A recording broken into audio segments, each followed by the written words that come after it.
Some BS now. I told you that, didn't I? I told you that everybody's busting down this audio. I told you that everybody's busting down that video. I told you that we ain't playing no games. I am Jay Lava. I scour the internet so that you don't have to. And I'm going to just go ahead and get us a quick update and we going to get in right into what the people say.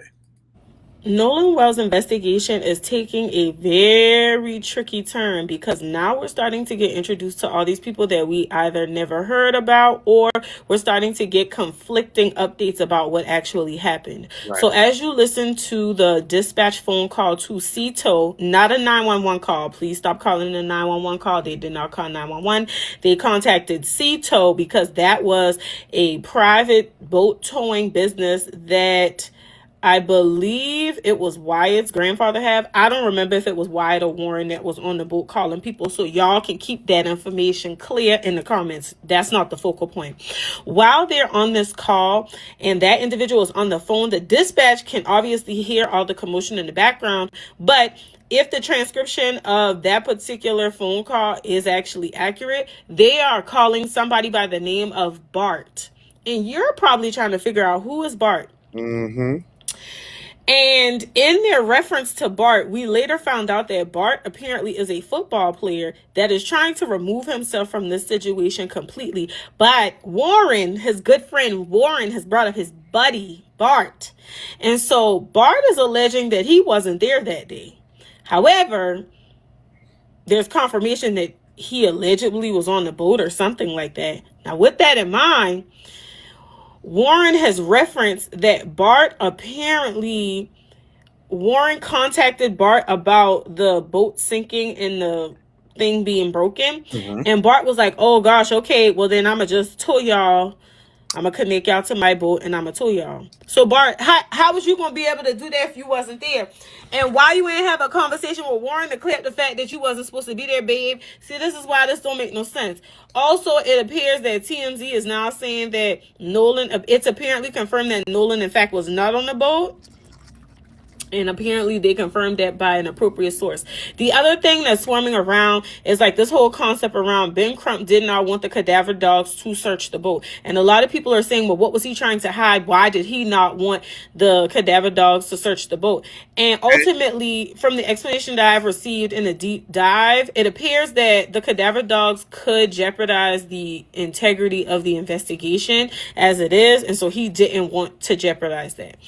Additionally, these friends going in this sympathy campaign where they're not able to go. Warren is like he couldn't go to Nolan's funeral because he was afraid for his life. There are a lot of DEF threats that people are sending to these kids. And I mean, people won't take it to the extreme. I don't think it's that serious. I think just allow justice and the justice system to do their job. I think that's the best case scenario here. But I'm just trying to understand at this point, have we confirmed that this dispatch call is accurately being depicted and that what we hear in the background is actively what happened that day? And then in addition to that, are we able to get to a certain point where we are taking these children into custody and we are interrogating them so much that we get a better understanding of what happened that day? Right. The thing that I keep asking that nobody's answering for me. Right. We call Cito. The granddaddy calls Cito and tells them we don't need the tow again. So the captain is like, who's the grandfather? Oh, yeah, I already spoke to him. He said don't come. All right, that's fine. So you call the tow. Y'all saying that y'all policies enforce the concept that if there sounds like distress, you still go. Y'all didn't go. The tow was called. The tow was canceled. Yep. Allegedly, the boat was towed somewhere for that part to be fixed and then going back. So in that window of time is when they went to Fort Bayou or something like that, and then came back to a different dock or something. So what I'm trying to understand is who fixed the boat? Who were the people that actively like rescued them or whomever they came across? Why didn't y'all want the Coast Guard to be there?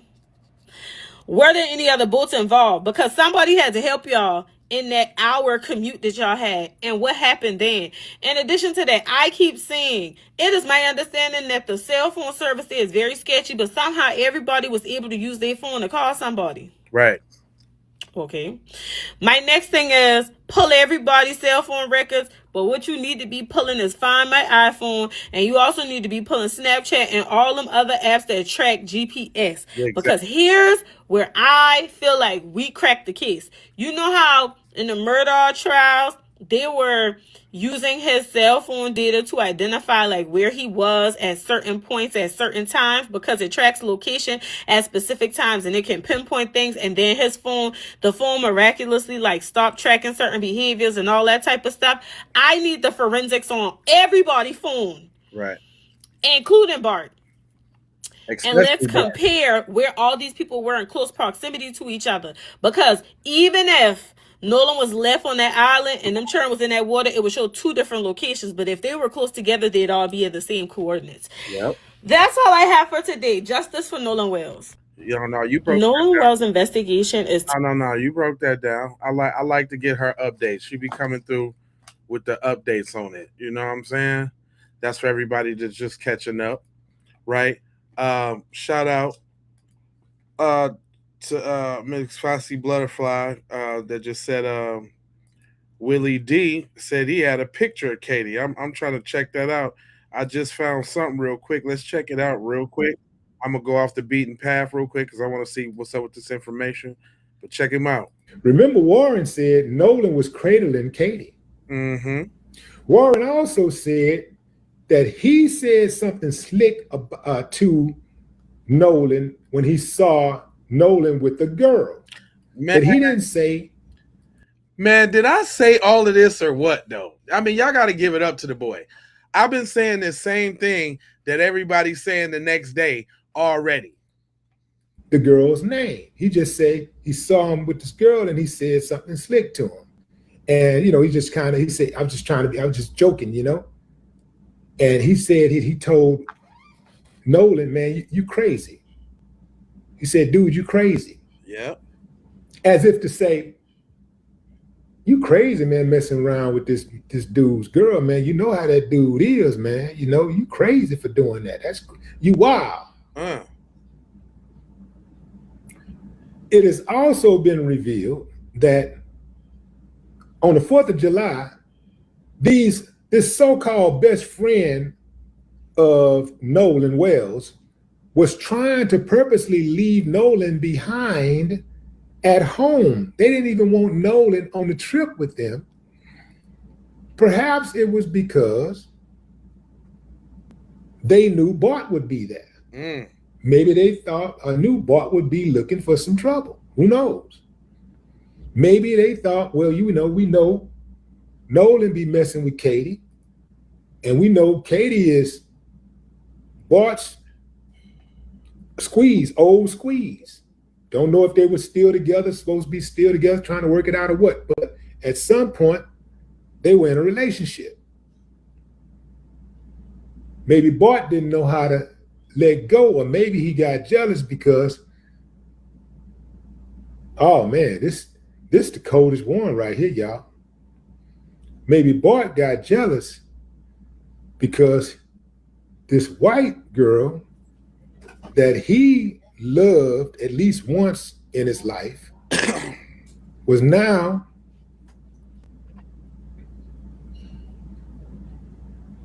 involved with a black guy. Oh man, talk about whoo. Man, have we been saying that or have we been saying that? Have we been saying that or have we been saying that? And then the funny thing is, everybody in the world is trying to help this dude cover up. It's the kicker of the football team. Y'all doing all of this for the kicker on the football team. Now you know they talking about. Now you know they talking about is alcohol. Y'all know it's alcohol, right? I told y'all. Remember, I was making a big deal of them saying alcohol in the interviews. Well, check this out.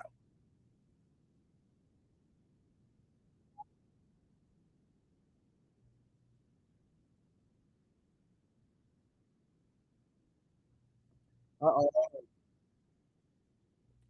Can y'all hear that? Hold on, hold on, hold on. It didn't look like I was getting no volume off of that. Hold on. Let me do a little refresh. Hold on. I ain't getting no hold on. Let me do a quick refresh, guys. Hold on real quick. Just give me 2 seconds.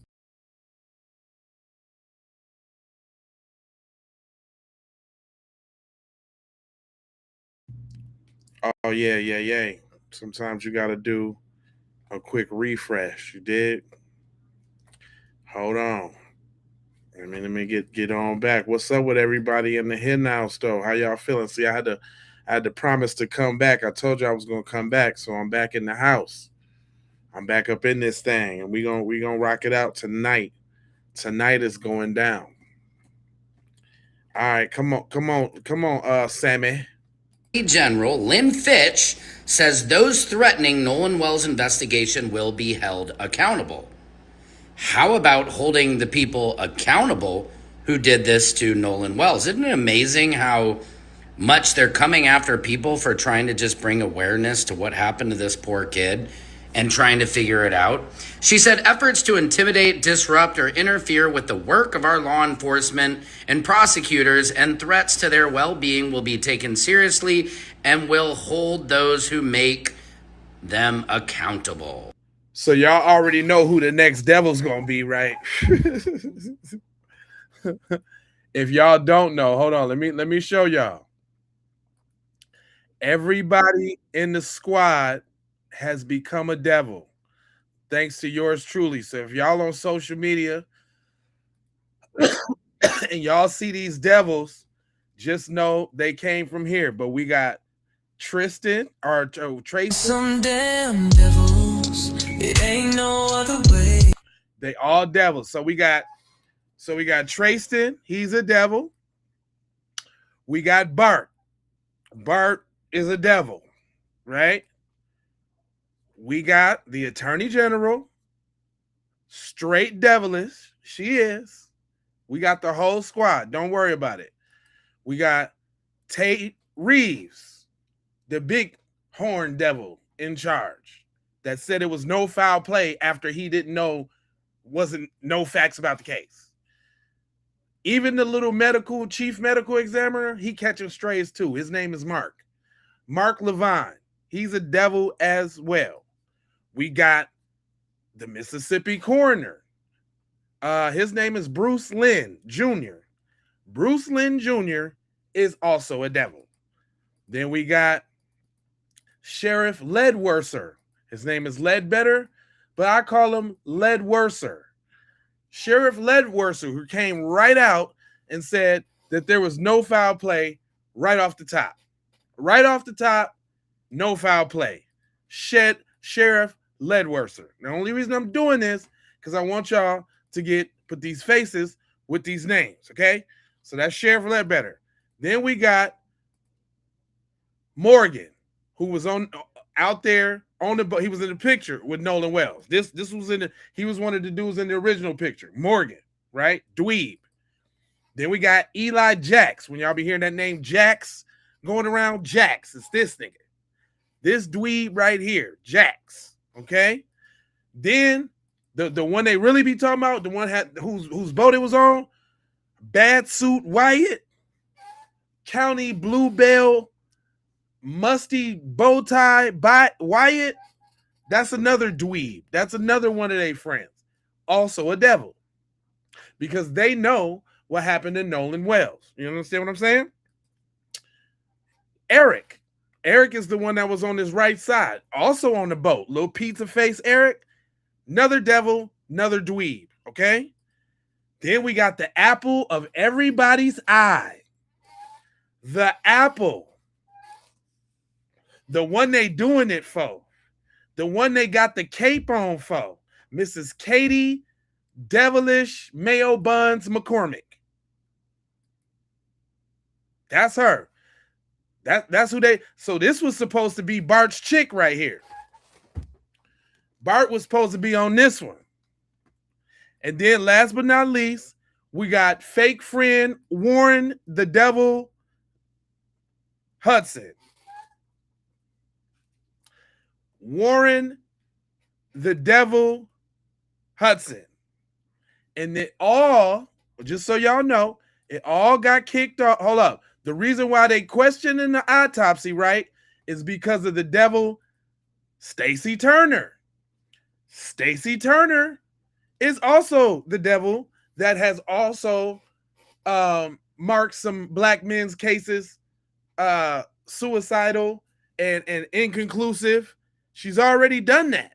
So this is the reason why we question in the autopsy. Where that neck at, Stacy? Stacy, where that neck at? Right? Then you got your boy, the Mississippi Public Safety Commissioner. He talking about urging the public to stop speculating on Nolan Wells' case. Speculation on what, little devil boy? What you talking about, man? Huh? He can get it too.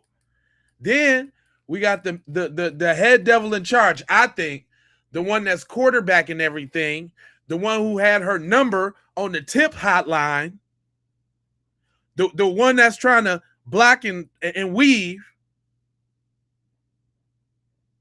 Judge Ashley Cole. So I have single-handedly exposed these people for what their true form is. And guess who's next? Can y'all guess who's next? Do I got somebody else to add to the devil's list? You sure? You're damn right. She gonna be next.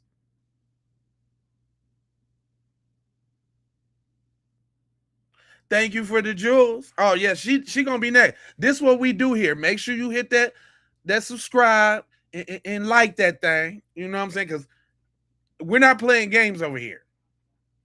And listen, just so y'all know, I know some of y'all knew. Y'all like, dang, this chat racist. They be over here on some BS in the chat. Well, listen, this is the policy over here. I got mods. We let them do what they do in the chat for two reasons. One, because you wouldn't believe any of the things that I told you if you didn't see the goofies over there in the chat.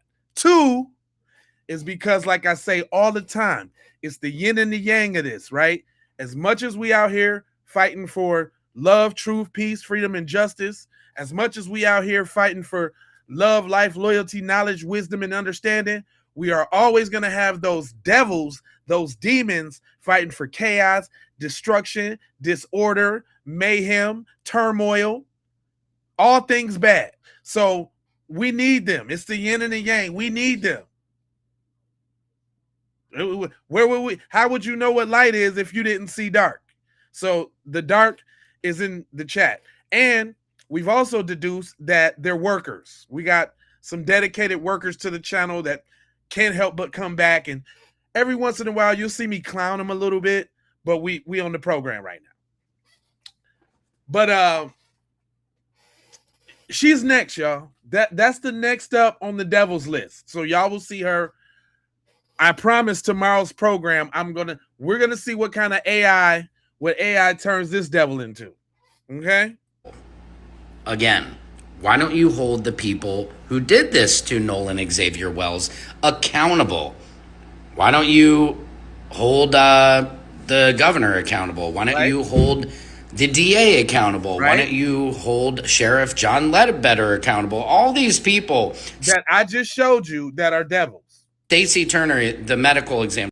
To Stacy Turner. I'm telling you, I got them all. All these people who were stalling out. Again, don't you think if this was an accidental death, they would have ruled this day one? Bingo. So obviously there's some.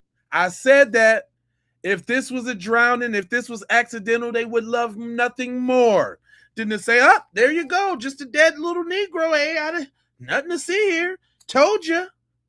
Told you guys. Told you. But nope. We know it's the foo-foo sticks because all the cover up and all the snatchback. It's too much cover up and snatchback for it not to be foo-foo. It's too. I'm gonna get on Officer Tatum in a minute. Don't you worry about it. Something more to this, and they need to release the initial autopsy. Right. They need to give the throat and the lungs to the family so they can get that second autopsy, so we can just rule out that it wasn't an accidental drowning or it was. But what are you guys holding up? And why would the Attorney General, Lynn Fitch, be now threatening people for just demanding answers? Now, obviously, if people were making any kinds of threats to public officials or any of the family, I understand that's not okay. But if they could put all of this energy towards actually solving this case, they might not have to make statements like this. Secret Service Sam out Samson for president of the world. That's right, Sam. Now listen to this. Listen to this. All of that shucking and jiving. We know that Nolan's friends is guilty of something. Now, I was just scrolling and I seen Don Lemon is live on TikTok and from YouTube. And I seen it on TikTok, so I decided to go to YouTube. For some reason, I like to look at him on the YouTube side. For some reason, I don't know. And Deneva on there, and Deneva let loose on Don Lemon's sidekick, worker. I don't know. I think his name is Daniel, though. Now, warning, is going to be a lot of moisture in this next clip. Moisture everywhere. Y'all know Don Lemon and his friends. Just warning, it's going to be a lot of moisture. Seems to be a real cool guy, but I'm understanding, I feel where Deneva is coming from. And early in the show, he called them house Negroes, giving house Negro vibes. I didn't catch that part, but he did come back later to apologize. But I agree with Deneva, not with the house Negro part, but with the part of the parts that we have heard that we can make out that's clear is enough to know that something ain't right. And them fellas that was all on that boat, whether it was the Wyatts, the Warrens, and whoever the young lady is, and whoever was called, whether it was Grandpa or Ashley, the judge, or another person, another adult, whoever it was, Bart, we know that they know what happened and Nola was on that boat. That's obvious. There was no, I'm not really sure. There is no, we're not sure about that part. Right. Now, can we make out all the words? No. But we heard enough to know what we heard. Exactly. So y'all check this out. I think on his journalist hat. But Neva asked you to take off your journalist hat. So anyway, I don't want to speak for you. I just wanted to go ahead. I want to know what cover I'm providing for them. Because last show it was we need more evidence, not them, wait, don't jump, and then it's kind of like we get a little more, and it may not be for you the ace in the hole. Then it's kind of like it just feels like just a little push to kind of discredit what it is we're kind of hearing. What we are hearing, whether we're able to make out every single word or not, what we are hearing is y'all ass know what the hell happened to Nolan. I think that any reasonable person can draw that conclusion. Y'all know what happened to that damn boy. The boy was there. Is he dead? Oh my God, Nolan. Damn it, Bart. Is it cover it up? I thought about that. We're hearing that. And I know we keep throwing around these words, interpretation, because we have to be as objective as possible. But cut the shit. I agree. It's time to cut it out. We hear it. And like I said, if you may not be able to make out every specific word, you should be able to deduce, at a minimum, y'all ass know what the hell happened to that damn boy. Period. Point blank. In your throat box. However you want to take it. However you want to feel about it. You can feel however you want to feel about it. But he ain't lying though. There is no lies detected in any of the circumference of anything that he said. And I would just have you know that. Then y'all know that Officer Race Batum Tatum had came out with some photos, and we ain't having them either. Because guess what? They don't look right. I want y'all to check something out for a second. I want y'all to bear with me, because we're going to break down something that Officer Tatum said. He said that this is a picture of the guys being told. I want y'all to pay attention. Look at everybody closely. Everybody closely. And I'm going to show you the picture of the back of the boat. Pay attention. Look at all their clothes and what they're wearing. Okay, so you see this. Pay attention to their clothes, what they're wearing. You see what everybody got on. Now we're gonna take a look at Nolan's friends that he went out there with, because this is supposed to be them. Tell me, do anybody have on those clothes? Does any of those guys on that towboat look like any of the so-called friends? None of them. Does anybody look the same? Not at all. You can go back. Matter of fact, let me do it for you. I'm gonna show you. And I want to know if I don't know if they changed clothes or what this mystery is, but do any of those guys look like they're matching? Try to match the trunks. The only one closest dude right here in the dark blue, but his physique is clearly not the same guy. But I just want you to pay attention. Again, does any of this look like it matches anything? Not at all. No, right? I don't know about that right there, but none of this. The back, anything matches? No, right? Okay. I thought for a minute that this could be the guy in the red, but in fact, the red shorts that the guy, or orange shorts that the guy that's on the boat with Nolan has on, has like a flower design on. This guy has a solid pattern, so that can't be the same guy. I just want to know where the hell is his friends? Is it the same boat? I don't see him. I don't know if they changed clothes or what, but I'm just saying, did y'all notice that? It's not. Also, Tatum said that they was being towed at this time in this picture. I want y'all to read the rules of a tow. It says no passenger must never stand on the rails, gunwales, or seat backs of the boat while being towed. Passengers should always wear life jackets, remain seated inside the boat, and keep a safe distance from the tow line and to prevent falling overboard during sudden jerks or turns. Safety rules during a tow. Stay seated. Remain in low, designated cockpit or cabin seats inside the hull. Avoid lines. Keep clear of direct lines and high tension ropes in case the cleat or the line breaks. Wear life jackets. Ensure all passengers have on a U.S. Coast Guard approved personal flotation device and it is properly secured. So, okay, that's the rules. Read. No passengers must stand on rails. What do we see? We seen all that. Everything that you see in here is what the passengers was actually doing. So, do the tow company not follow their own rules? And the reason why they do follow these rules, so is if you fall off or something like that while they're towing, they're liable for you. Exactly. So they ask you to stay seated. You know what I'm saying? They ask you to sit down, have your seatbelts on, and all this and that. They don't let you just stand around the cockpit on the rails. So, are they being told at this time, or is Officer race baiting Tatum just saying that to get us to take our eye off really what's happening? What y'all think? I want y'all to check something out for a second. I'm just saying. I want y'all to bear. They did try to put that out like, look at us. Look, we're getting a toll. Look at this. Look, we're getting a toll. Look at this, guys. Don't believe me? Listen. I know I'm supposed to be working, but I had to stop to tell y'all this. Civil rights attorney Ben Crump has sent out litigation letters to each and every person who was around Nolan Wells during his disappearance. Yes, and these letters are warning them that they are to keep every single text message, Snapchat, photo, cooler, any evidence that could be used in this case. And if you ask me, those kids should have already been arrested and detained until we have answers.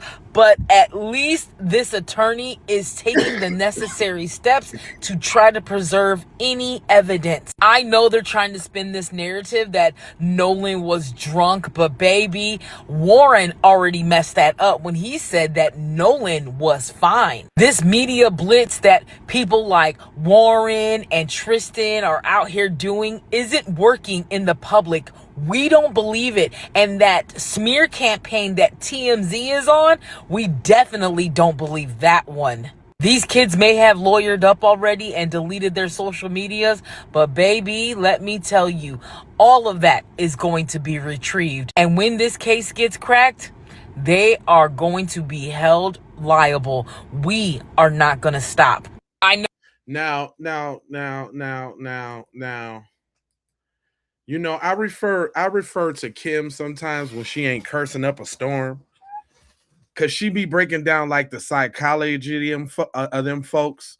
So she was talking about the parents, and I thought this was interesting. I want y'all to hear this real quick. She said, "You need to understand why the parents are being silent, right?"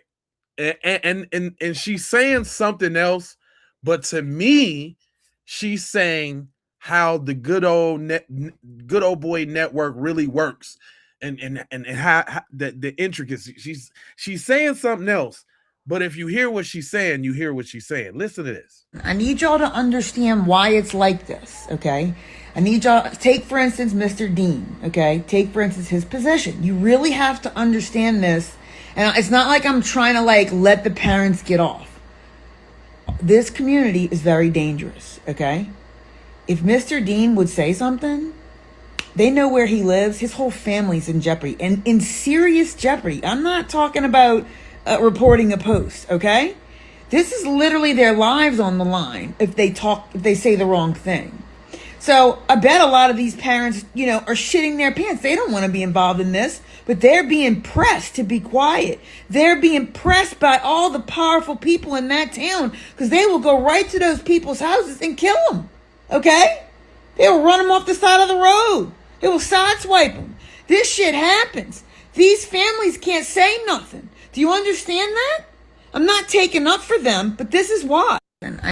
Now, all I'm saying is when them folks be telling you what the drill is, you better start listening, okay?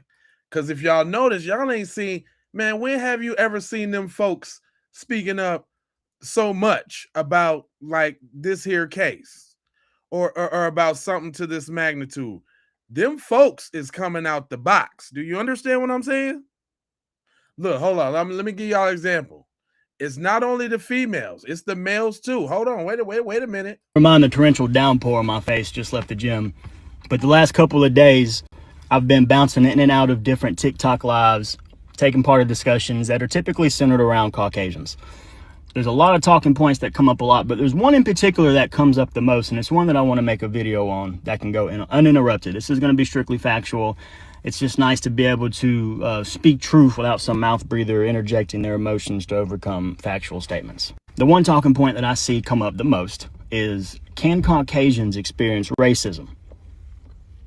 So in order to properly answer that, we have to break the word racism down into two parts. The first part being race. Race being me being white, you being black, etc. The second part of that word is ism. So what is an ism? And this is super important to remember. An ism is a system of beliefs, political ideologies, or a specific prejudice that can be acted upon an entire society or affect an entire race of people. Mind you, a system of specific beliefs, personal beliefs, political ideologies, or specific prejudices that system can act upon the entire society with. So with that in mind, can you honestly sit here and make a strong statement, a strong case for Caucasians experiencing racism in a country working in a system that was specifically designed to uphold and has since been sustained their white supremacy?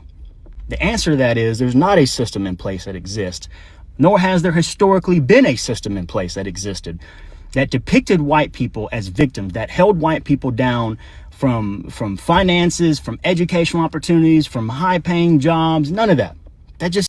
How y'all feel about that? How y'all feel about y'all boy kicking the real ballistics, telling you the truth? I know we finna lose a whole bunch of numbers now because I know y'all hate with a passion when white people tell you the truth. Oh yeah, we just went down, what, 30, 40 people? They just got right up out of here. How do y'all feel about this? Because that's why I play messages from your folks to tell y'all, because when we say it, oh, you're victims. You guys, you're victims. This is your boy saying it. How does that feel? Come on, Twitter fingers. I know it's a bunch of y'all on shift right now, and you got to step outside your work, and I know this kind of touch you in a certain little spot. So come on, tell us about it now. Tell us now. Bust it down. This is we trying to be inclusive. Do you want to tell? You want to tell us? I think he's full of crap. You're a racist devil. That's all y'all got? Why every time when I ask y'all a question, y'all can't never answer it? Okay, here go one, y'all. Hold on, wait. Pretty easy to figure out for people go out and okay, not you. Okay. You and my bad, Johnny. I ain't mean to get you. Johnny Wayne, I ain't never seen your name, so I ain't know if you was tripping or not. Yeah, they don't like that. No.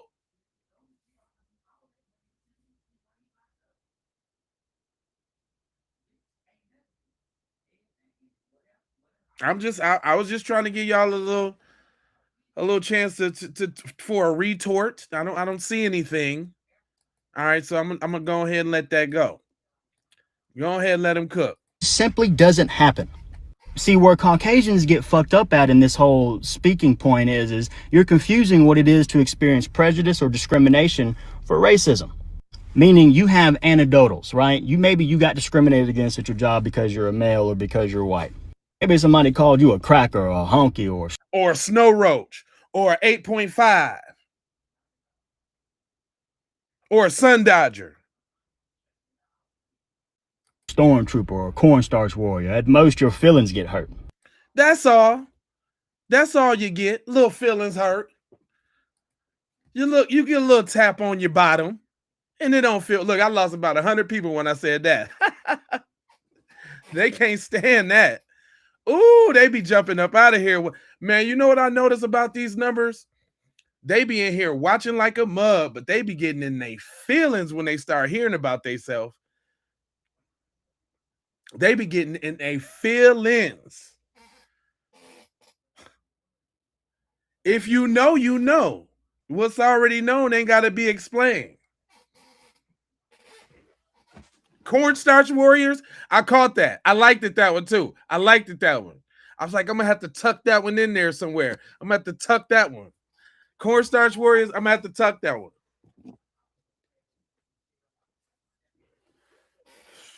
Look at him. What's the 8.5? What's the 8.5? I ain't gonna tell you. I ain't telling you. That's your problem right now. You're dipping in the mustard and you can't catch up. That's your problem. That's your problem right there. Envelopes, yep. Come on now. That's your problem.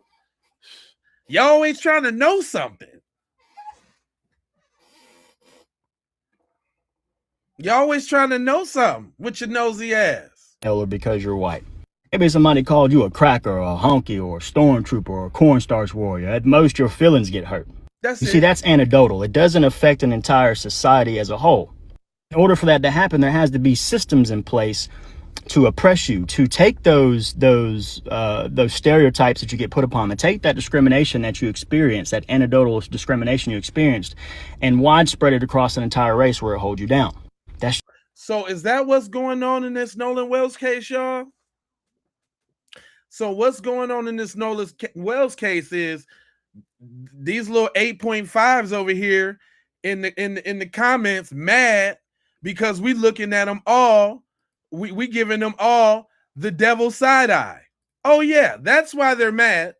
They're mad because everybody's looking at them like they demons.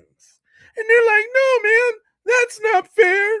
Everybody's not like that. Well, you spent all that time not saying nothing, not speaking up, letting your people run wild.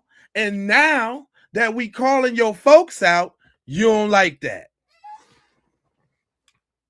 Now you don't like it.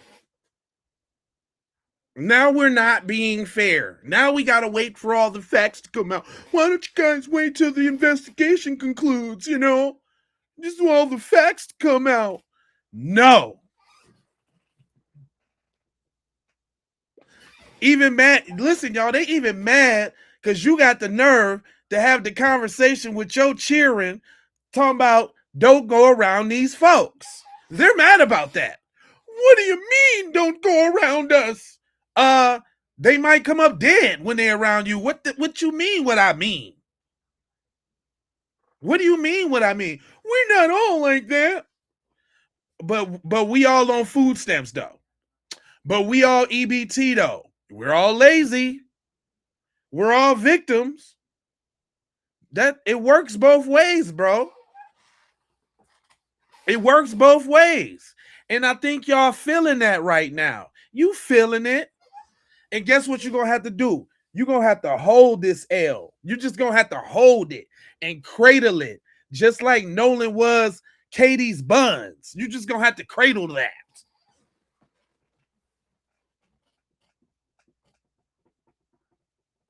It's a cradle situation.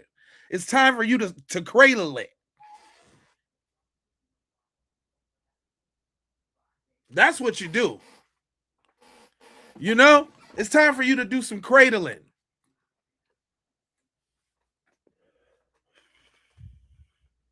Yeah, you care because you over here. I'm going to show those guys. I'm going to show those blacks. It's the blacks. I'm going to show them. Yes, you do. Yes, you do. You care. I'm going to show those blacks. Look at me. Look at me type. You little dweebs. Sick of y'all. Because you know what y'all still ain't done? Ain't none of y'all still explain how he drowned yet. Explain that since he drowned so bad. Please explain to me this drowning scenario. When you do that, then I might take you serious. But otherwise, you know what y'all sound like to me? I'm a dweeb.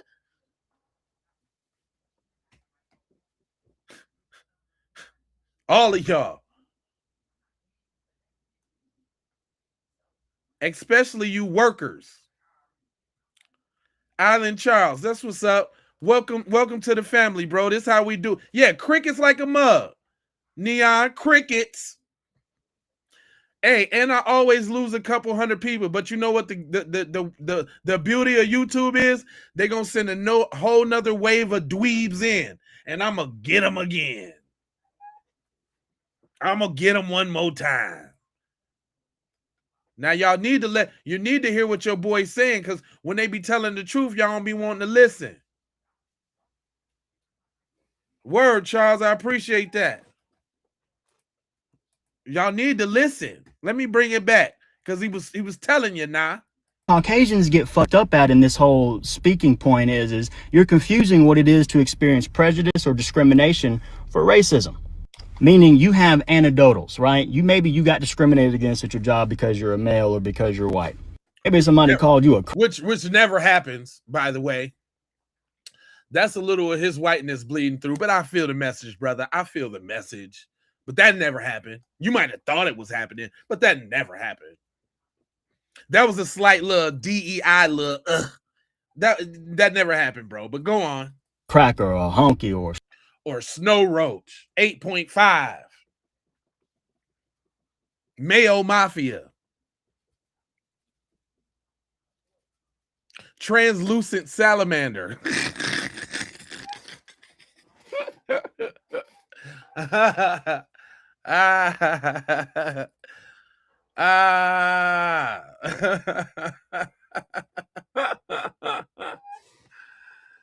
Black, you don't need to ask me how you block this channel with your little snowflake ass. How do I block this channel?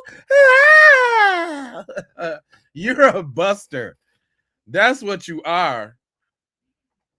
I ain't saying this stuff. He's saying it, okay? I learned it by watching him. Okay? I learned it by watching him. Okay? I'm not saying this stuff. He's saying it. And this whole speaking point is you're confusing what it is to experience prejudice or discrimination for racism. Meaning you have anecdotals, right? Maybe you got discriminated against at your job because you're a male or because you're white. Maybe somebody called you a cracker or a honky or a stormtrooper or a cornstarch warrior. Cornstarch warrior is one for the books, though. I don't think I've ever heard cornstarch warrior. Like, I think he tried to inject that one into the lexicon real quick. He ain't slick. He want to hear us. I'm gonna start saying it too. Cornstarch warrior, love it. Let's do it. At most, your feelings get hurt. You see, that's anecdotal. It doesn't affect an entire society as a whole. In order for that to happen, there has to be systems in place to oppress you, to take those stereotypes that you get put upon, to take that discrimination that you experience, that anecdotal discrimination you experienced, and widespread it across an entire race where it holds you down. That's just simply not possible in this country.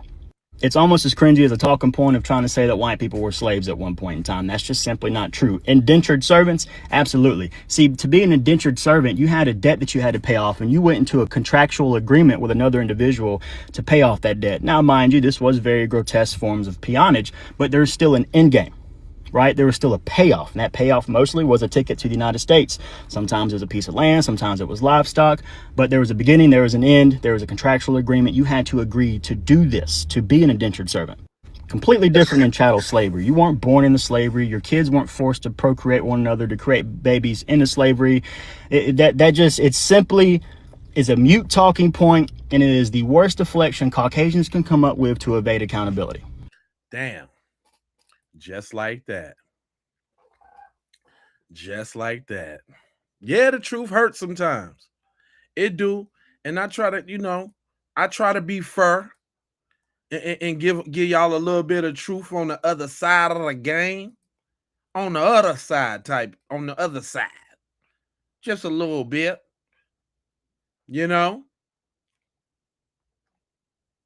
But I'm just little old me. Look, we got TMZ out here. Didn't I tell y'all everybody was on TMZ necklace? So now that the audio done came out and we done overheard their whole entire conversation, y'all called Nolan's name and everything. Now you got TMZ trying to backtrack, talking about 2 witnesses came forward saying that they saw him after 6 p.m. still walking around on the beach. Well, if that's the case, then why are you just now coming out? And who are the 2 damn witnesses? And not only that, they're trying to tarnish Nolan's name by saying, oh, he was just so drunk. They got reports saying that he was walking around the Durham Beach drunk, but yet Warren, in his whole doggone testimony that he did with freaking Uncle Ruckus, old racist, says, he sat up there and said, oh, no, Nolan was fine the entire time. Well, honey, if he was drunk, don't you think Warren would have said it? Don't you think he would have said it in the little interview that he was doing? Don't you think he would have said it then? Why now all of a sudden that this audio done come out, now y'all want to talk about, oh, he was drunk. Oh, he was there walking around after 6 p.m. Stop lying. And you guys are trying to gaslight us by trying to tell us, oh, y'all didn't hear what y'all thought y'all heard. No, bitch, I heard what the fuck I heard. Now they want to walk around like they the damn victim. And you're just so sorry for that. You are a sorry ass individual for that. Yeah. Now you want to walk around like you're the victim. Oh my God, they're threatening us and they're just doing all of this. How dare them? We're threatening you because we think you did something. Right. And then there's evidence showing that you did it. All of this evidence points to you guys. And people are like, oh, there's no evidence. Yeah, there's no evidence because these idiots ain't doing no doggone arrest. But that don't mean that we don't see what the hell we think we see. We know what the hell we see. This is not, I don't know, 1938, where you could just tell us like we don't know how to read. No, bitches, we know how to read now. Get up here lying to us about some bullshit. That just pissed me off. Straight up. Hey, I got a funny one, y'all. Y'all, they didn't bought Percy Earl. Y'all done bought Percy Earl out. He done learned how to use the intro nets and upload videos. And y'all got the OG out here. Y'all done messed up now. Royal Cloth. Hey, dig this here, man. Dig this, man. Simple and plain. Straight up. The boys killed Nolan Wells on that boat, man. You can hear it in the audio. You hear it in the audio plain as day. And they also got code words. When he called for the sea tow, he said, I'm a member. They knew exactly what to do after that.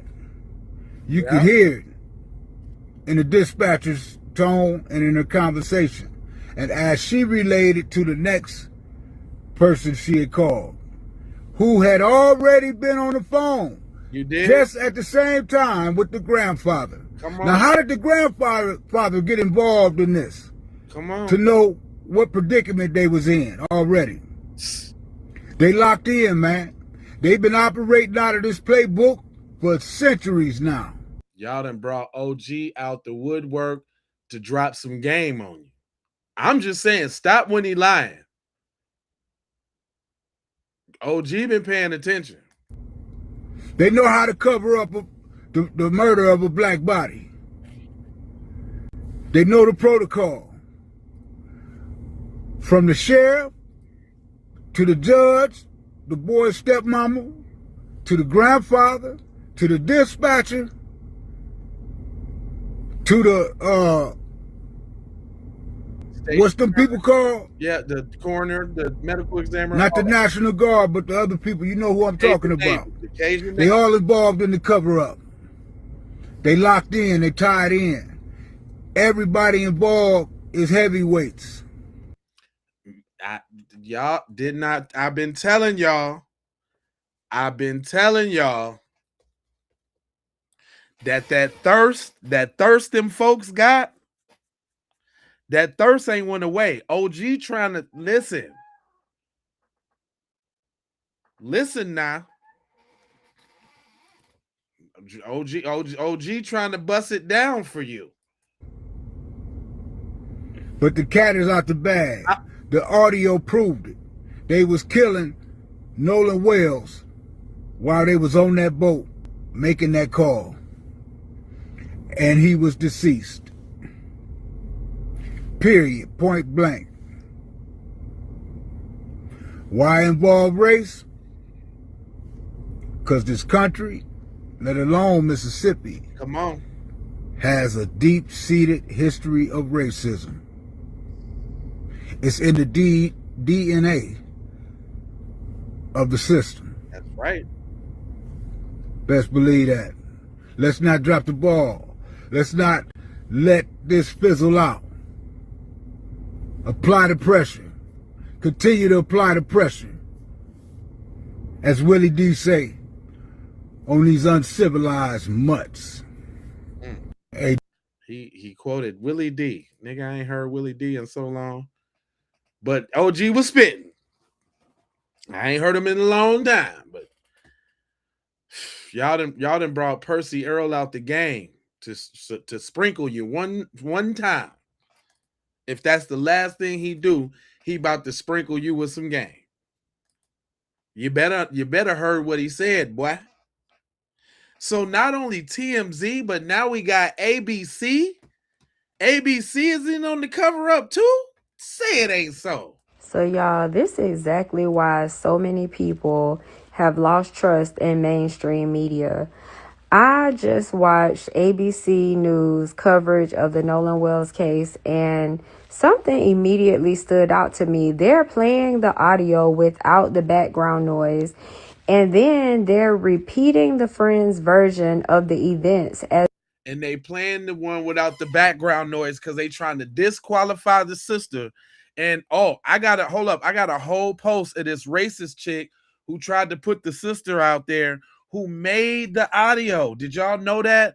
Pulled up some of her old mug shots and everything. I'm talking about this cover up thing is going deep. Stick and stay with me real quick. I got some real dust. We just scratching. As though that's exactly what happened. They're not saying according to the friend. They're not saying that this is the friend's account, they're presenting it in a way that sounds like this is fact. Okay? And that matters because when millions of people hear a story framed a certain way, they naturally form opinions before the evidence is available. And for me, that is very, very, very sad. Yeah. I'm not saying anyone knows exactly what happened that day. That is precisely the point. We don't. The media's job should be to report what is known clearly, okay? The allegations, the personal accounts, allow the facts to develop. When reporting starts sounding like fact and like there is no dispute and this is what happened, you're swaying the public's opinion. Like, they know exactly what they are doing, because once public opinion is shaped, it is very difficult to undo, even if new evidence later tells a different story. Right. It's sad, and these news outlets, they should be held accountable for when they present the news like this. Like, go and watch it for yourself. I don't even want to post it on here because we'll watch it. Don't worry about it. Thank you, sis. I will appreciate that. Let me drop a little like on that thing right quick. I always say you can't unscramble eggs. You know what I'm saying? Once you scramble them joints, you can't get that yolk back. You know what I'm saying? And I think she's totally right about that. I'm gonna go through with the regularly scheduled program, but I want to I'm gonna look and find that ABC interview because I want to see what she's talking about. But sis was cooking on the Nolan Wells case too. Hold on. When I was in the 6th grade, I wrote an essay for the DARE competition, Drug Abuse Resistance Education. Okay. And when I finished my essay, a friend of mine, and I use that word very loosely, asked if she could read it. And being the naive, loving person that I am, I said, sure. But what I didn't know was that she was going to steal half of my essay and then tell people that I copied her. And when I heard that, I confronted her on the blacktop during recess and I pushed her. And I said, why are you telling people I stole your essay when you asked to read mine? She then told the teacher that I punched her, which I didn't do, but I happily pushed her, and I'm fine admitting that.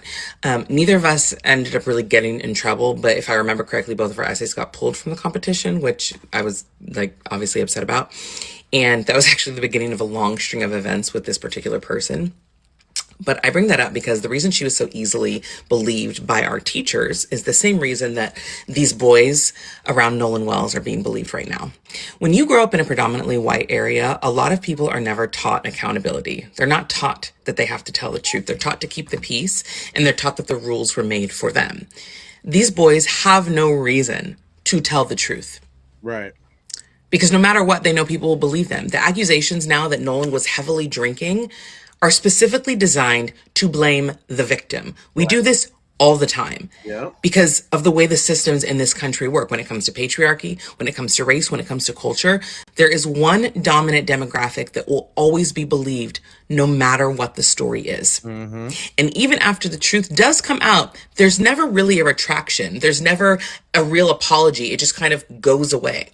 Trying to paint Nolan as someone who is drinking has nothing to do with the fact that he is dead and nobody knows what happened to him. It's a deflection. And it's a very specific kind of deflection that this country has perfected. You make the victim the problem. You make the dead black boy the one with the questionable behavior. They're shifting the focus from what happened to him to what he may or may not have done. Yeah. In this country, Black people don't get innocent until proven guilty. That privilege belongs to other people. White people who are the perpetrators, who are actually the guilty ones in certain situations, get the benefit of the doubt automatically. They get people saying, let's wait for all of the facts. We don't get that. We are guilty the moment someone points a finger at us, and we are the problem even when we are the victim. As someone who grew up around white people who would do those things to me, say things to me, and then turn around and make it seem like it was my fault, that is an experience I know that almost every Black person that grew up around white people has had, even if they didn't grow up around white people. Right. Please teach your kids to be better. Teach them not to lie to protect themselves. If you raise them not to be racist and to not do the wrong thing in the first place, they won't need to make up a story to cover it. Or they won't end up like Austin Metcalf. That's what won't happen. And it ain't just us saying it. Even she ain't got her name up there, but they know it too. Tatum, TMZ, and ABC are gaslighting you. They cut off the beginning part of the audio so you can't hear what is actually being said. Many sound engineers went in and made it clear so we can hear what they are saying. Now, why is everyone mad at me for asking questions on Brandon Tatum's videos that he's posting? He's impeding an investigation. Where is the audio in that video? Does it match up with Warren's spliced interview that he did? Because according to him, he last saw Nolan at 3 p.m. But then he goes on to say when the boat's going down, his okay, apparently Mason don't know the rules. Mason, you can troll all you want, but if you put all of them goddamn happy faces in here, I'm gonna have one of my mods escort your ass out. Now behave yourself, boy, before you gone. Okay? We don't need all your it take you a long time to even do that, you little dweeb. Happy face, happy face, happy face, happy face, happy face. We don't need that. We grown, fam. We don't need all them emojis. Are you like 10?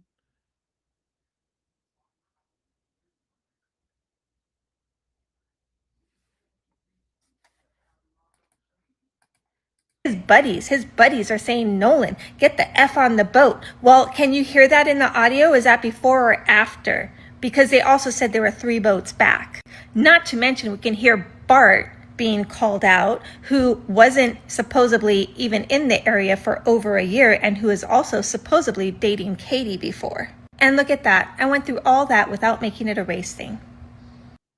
Brandon Tatum, TMZ, and ABC are gaslighting you. Right. They cut off the beginning part of the audio so you can't hear what is actually being said. Many sound engineers went in and made it clear so we can hear what they are saying. Right. Now, why is everyone mad at me for asking questions on Brandon Tatum's videos that he's posting? He's impeding an investigation. Where is the audio in that video? Does it match up with Warren's spliced interview that he did? Because according to him, he last saw Nolan at 3 p.m. But then he goes on to say when the boat's going down, his buddies are saying, Nolan, get the F on the boat. Yep. Well, can you hear that in the audio? Is that before or after? Because they also said there were 3 boats back. Not to mention, we can hear Bart being called out, who wasn't supposedly even in the area for over a year and who is also supposedly dating Katie before. And damn, she spilled all the tea just real nice and concise.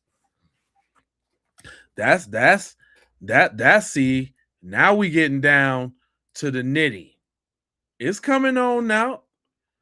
Every day, a little drip, a little drip. And we've been saying it for the longest time. It's about that girl.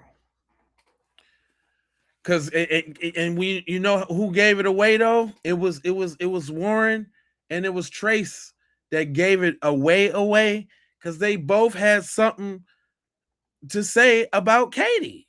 Like they just couldn't let it go. Like they even had to make it known. Yeah, I said something slick to him about Katie. Then and Warren was like, yeah, he was over there cradling Katie. Like they was both about to have a heart attack about that. Purple flower, hey.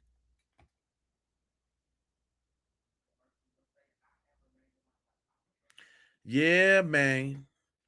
It's super Susperian.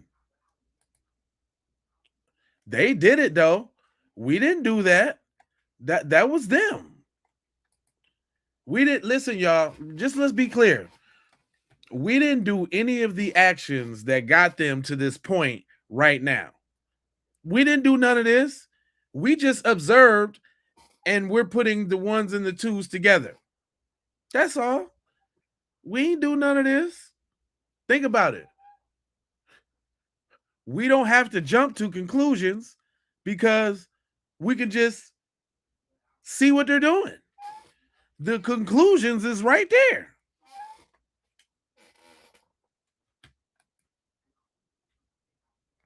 Now, I like sis because she been coming with the read between the lines. She say Jackson County Deep State Mafia covered Nolan's death up. Check her out now. Now listen.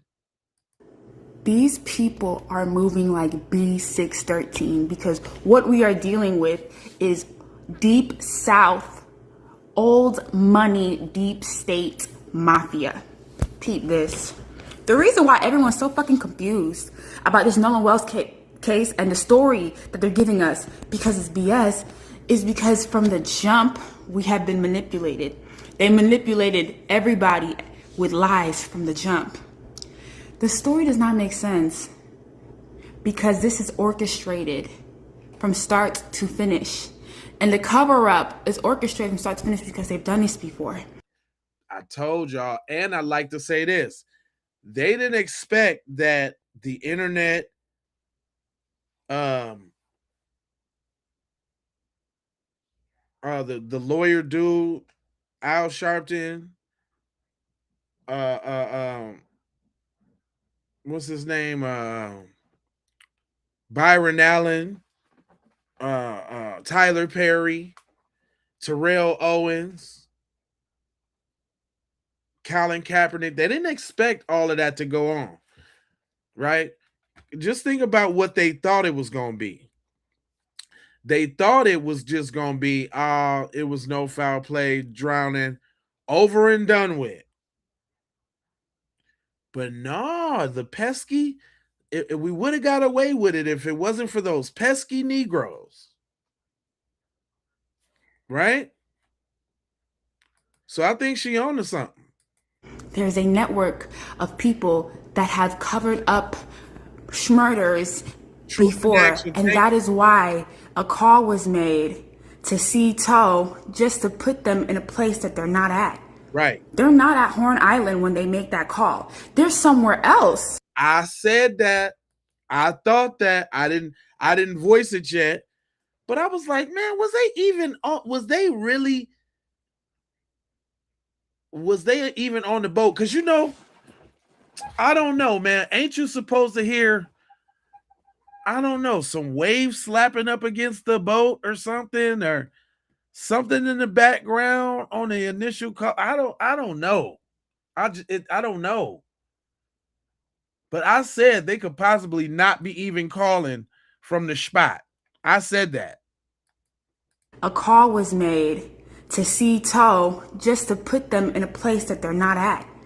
They're not at Horn Island when they make that call. They're somewhere else. But they can't even expose that Nolan left Horn Island and went somewhere else with them because that incriminates too many people. They have to go with the story that Nolan is there and the friends are there. Right. And the friends went from Horn Island back to the private dot. The thing is, y'all don't understand, they're speaking in code. Whoever made that phone call is speaking in code.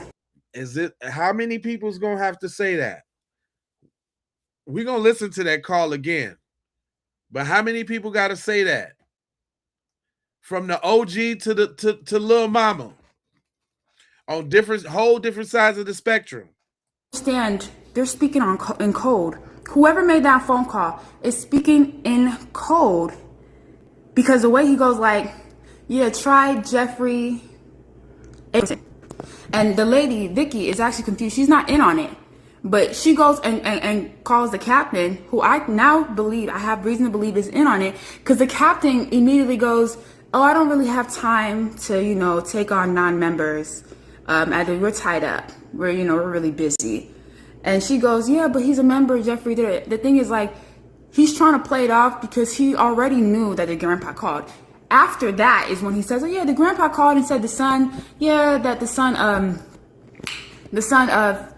ended up finding, help. They don't need us anymore.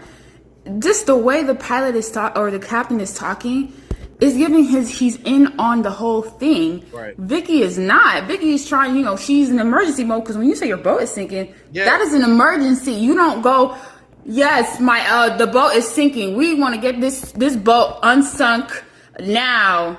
No, you will be you will actually be very urgent in your talking, because your boat is sinking. You're dying. Their boat is not sinking. They're speaking in code. Vicky is the middle person that doesn't know what the fuck is going on, but the person who called and the captain know what's going on. The captain's trying to brush it off, but Vicky's like, yeah, they're kids and they're just really scared and I just don't know what's going on. Right. Vicky wouldn't let up, so he goes, oh yeah, the grand. Vicky wasn't trying to lose her damn job. Vicky sounded black on the phone, and Vicky wasn't trying to lose her job about not taking these little white folks' concern serious. If y'all hear the call, Vicky sound like she was black. From a couple of her comebacks and the way she was talking, Vicky sound like she was black, and she deal with snotty white people and white kids all the time. Shout out to TikTok, man. If y'all over there on TikTok, y'all got to come over here to YouTube so y'all can join the conversation, man, because I can't see y'all over there. Vicky sound like she was a black. She sound like she was black though. It's an emergency. You don't go, yes, the boat is sinking. We want to get this boat unsunk now. No, you will be you will actually be very urgent in your talking, because your boat is sinking. You're dying. Their boat is not sinking. They're speaking in code. Vicky is the middle person that doesn't know what the fuck is going on, but the person who called and the captain know what's going on. The captain's trying to brush it off, but Vicky's like, yeah, they're kids and they're just really scared and I just don't know what's going on. Vicky wouldn't let up, so he goes, oh yeah, the grandpa called and he said, yeah, they're, they don't need any help anymore and they fixed it. Let me talk to the grandson, and then I'll talk to the grandpa again.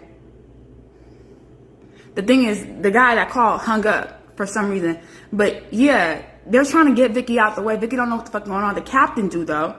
That is cold, because most likely they were going to find a way to take Nolan's body somewhere else. That's what people are not getting. And that was what was stumping me, because I was like, what the fuck is the point of making this call? Okay, give them an alibi to put them on Horn Island when they're not there. But then, why would they go out their way? Because the sea tow people, they're actually cleanup crew, y'all. They clean shit like this up. They take boats with bodies and place them in other islands and have other people involved, so that these people can make sure there's nothing suspicious about the body, handle the body correctly so no fingerprints can be attached to them whatsoever, and then at their convenience, strategically plant the body somewhere else, so that when the police officially finds it, it can look like the accident it's not. Right. We talk about how these motherfuckers cover up black deaths, and y'all know that the body was so-called found by an anonymous officer. They said it was an anonymous officer. We don't even know who found the body, really. And remember, even when the dude in the plane was like, when he was flying the plane, first of all, why are you up there flying the plane on the 6th anyway, after the whole thing was on the 5th? But that's another story. But remember, he was flying the plane, and he's talking about he's seen a bunch of officers down there, but he ended up somehow getting pictures of the body. Remember, the Coast Guard, the Cajun Navy dude had pictures of the body, talking about, I'm gonna get him pictures to the family if they want them. The sheriff is part of the cleanup crew. But she cooking though. Don't tell me we ain't got no great black minds. Don't tell me that. She cooking. And place them in other islands and have other people involved, so that these people can make sure there's nothing suspicious about the body, handle the body correctly so no fingerprints can be attached to them whatsoever, and then at their convenience, strategically plant the body somewhere else, so that when the police officially officially finds it, it can look like the accident. It's not. We talk about how these motherfuckers cover up black deaths, and you don't understand it's a fucking system. I refuse to believe they were all sloppy and slapdash. Now, the person calling slow because he not understanding that they could hear the commotion. That was his fuck up. But he's doing that on somebody's orders. There's a reason. Try Jeffrey Akerson. Try Jeffrey Akerson. If that's your grandpa, you'd be like, yeah, we have a membership, and it's my grandpa, and da-da-da. Try Jeffrey Akerson. It's given, somebody told you, say this particular name, and it's going to be a code for something. It's going to, you know, like. Jeffrey Akerson do sound sus as hell. I ain't even gonna lie, though. I ain't even gonna lie to you. Come on, let's go ahead. Let's go ahead and take another listen then. I guess that's all we got to do. My brother say he got it locked down. Check it out. Arrest everybody. Judge, I don't trust them investigators, and I don't trust them kids. At this point, the only person I do trust is the good sister, Janetta Brantley. Just take a quick look at her credentials because she's probably been as important as anybody to us knowing anything about what really happened out there. With her skills as an audio engineer, she cleaned up the background noise and created a transcript of what she believes she heard during that initial call. You can go to her page and listen to it for yourself, but you can look at this transcript here of what she was able to retrieve. Can we cover it up? Yeah, I thought about that. Oh, someone says you killed him. Someone says he's already dead. Is he dead? Yeah. You hear somebody say Nolan, oh my God, so on and so forth. Towards the end, you hear somebody saying, get the F up. You hear somebody say, damn it, Bart. And then you hear somebody say, no one's really dead. And I have to share this because the audio you hear on Nancy Grace or on TMZ, the person who did this first was that sister and now has applied pressure to the powers that be to release audio. And they did. One more time, please.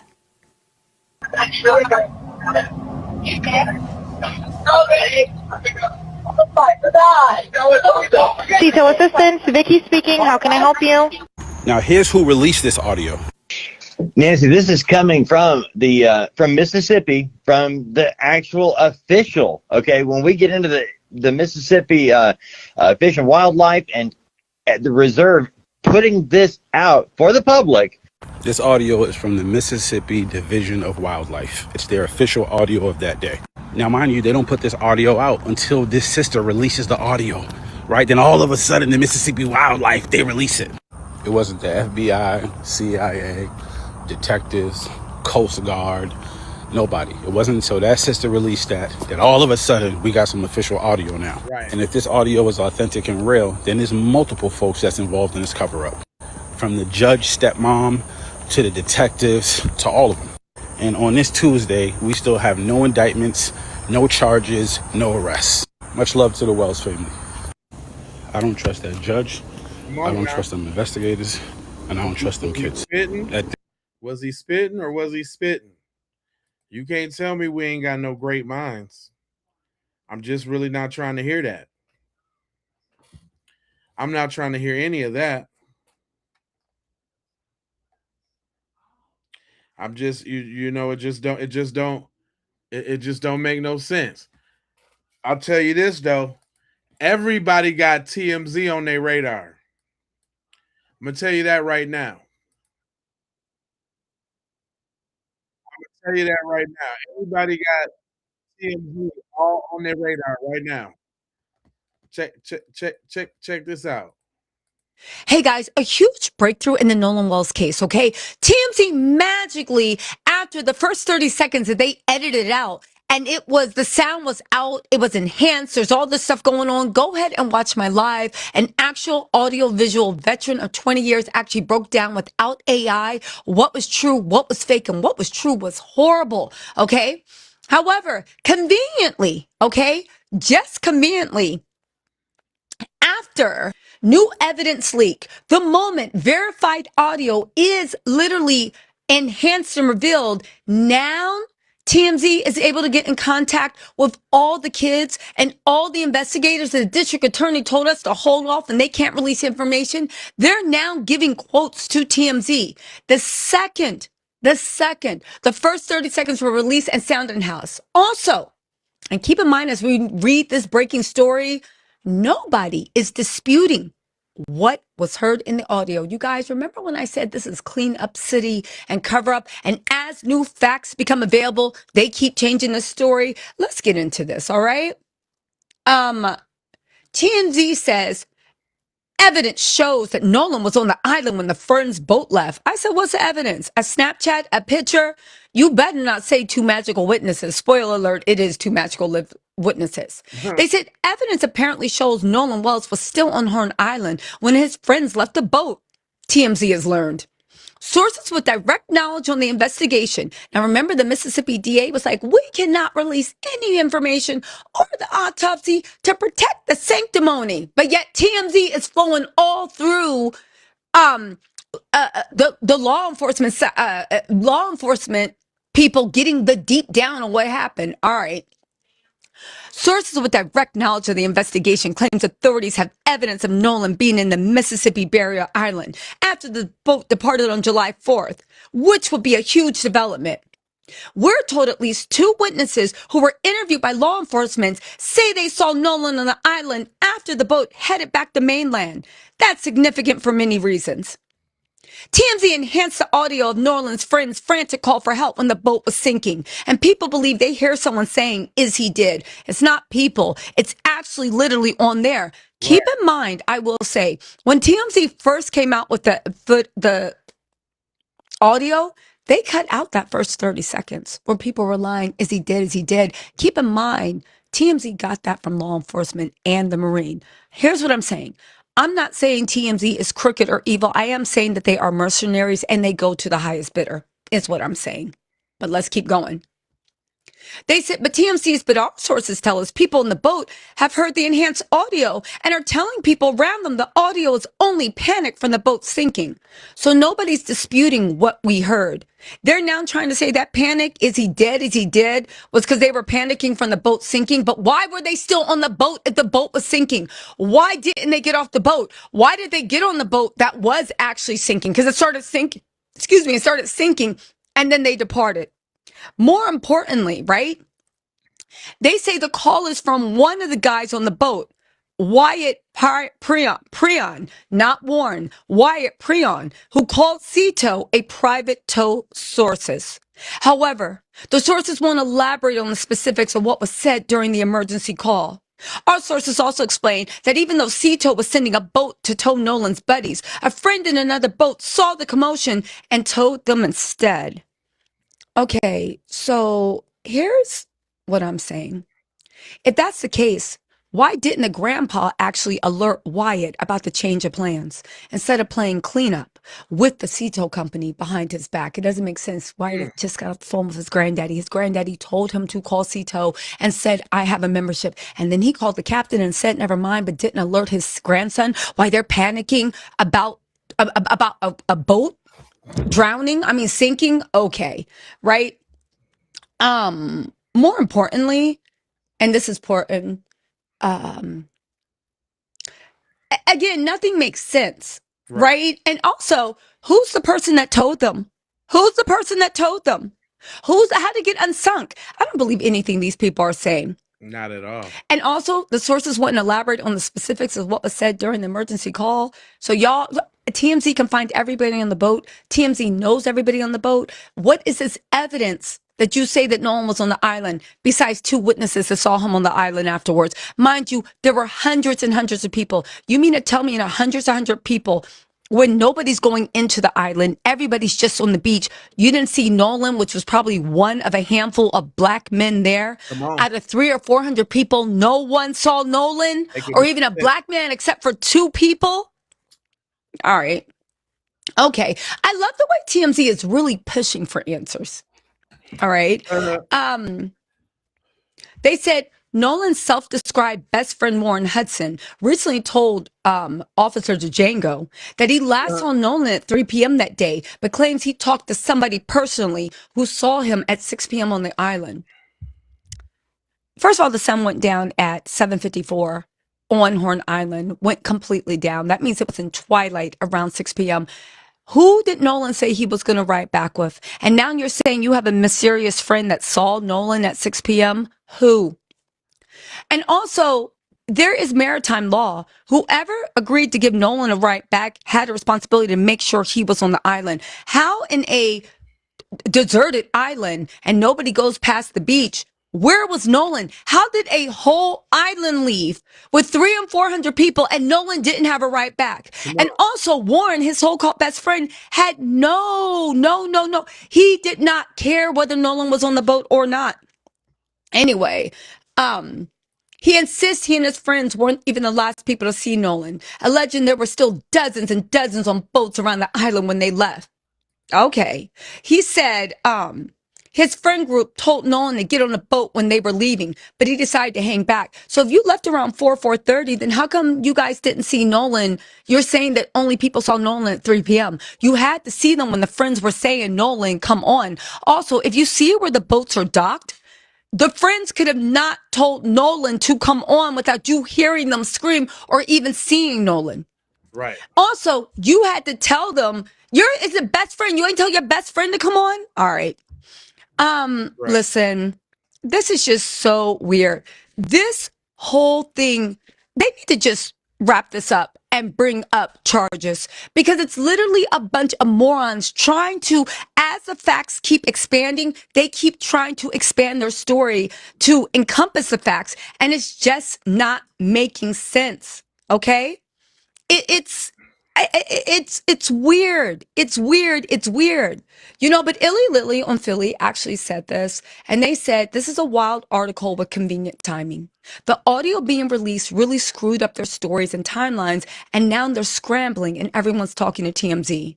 And it's TMZ playing lawyer for them. I still can't get over how TMZ of all places intentionally edited out the most important part of that phone call and is now playing defense attorneys for them. Again, this article was just released. This is breaking news, y'all. Let me know what you think in the comments. Stories developing. There's an actual psychologist, licensed mental health professional that's actually breaking down stuff that I think I want to hook up to the story. Make sure you turn your notifications on. Promise. I'm going to have, by the time you're finished watching this, I should have the other video up. But you guys, this case is falling apart. Thank for the evil people. Thank goodness. And it looks like we are going to get justice for Nolan Wells very, very, very soon. I like the way she break that down, boy. I'm gonna tell you right now. Listen here. Let me also explain just a little something here. First off, let me shout out to the top fans on each channel. We got Tanea on J Lava. We got Reflex. We got Mortal Men. We got Jarvis. We got Purple Flower 26. Shout out to y'all, top fans on this here young episode. Let me see. Let me go on over here to the Keep It P. Let's see who rocking on the Keep It P real quick on the real quick side of the game. We got a who on the leaderboard over there? We got Mr. Lake Show 11. What's up, homeboy? I seen you tap in earlier too, Playboy. Holding it down on the Keep It P side of the game. And then let me go see who on the Raw real quick. Let me check the Raw side out. Who's rocking on the Raw real quick? We got the top fans on the Raw.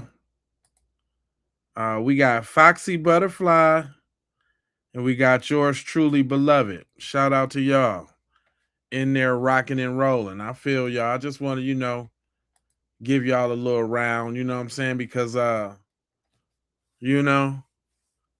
appreciate y'all. You know what I'm saying? Because I could be talking to myself.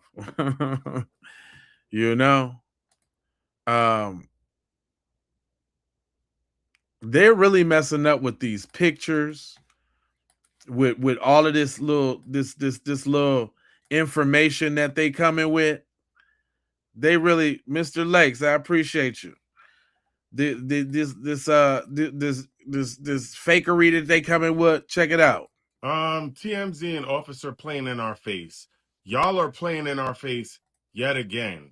Cause help me understand how it would make any logical sense that the photo that you're showing us of the boys allegedly being towed on the boat could be happening at the same time that the emergency call went in?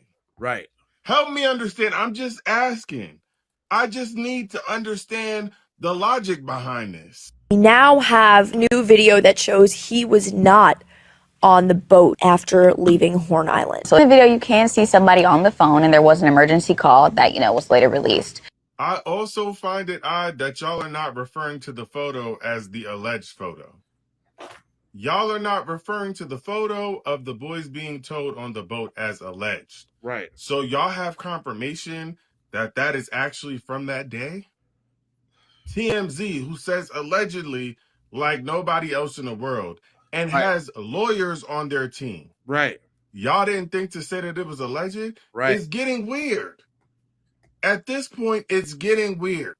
TMZ and officer playing in our face. Y'all are playing. It is getting super weird. Look, everybody can't be talking about the exact same thing. There's no possible way that everybody is saying the exact same thing. Like we're all like we all must be must be dumb. Hold on.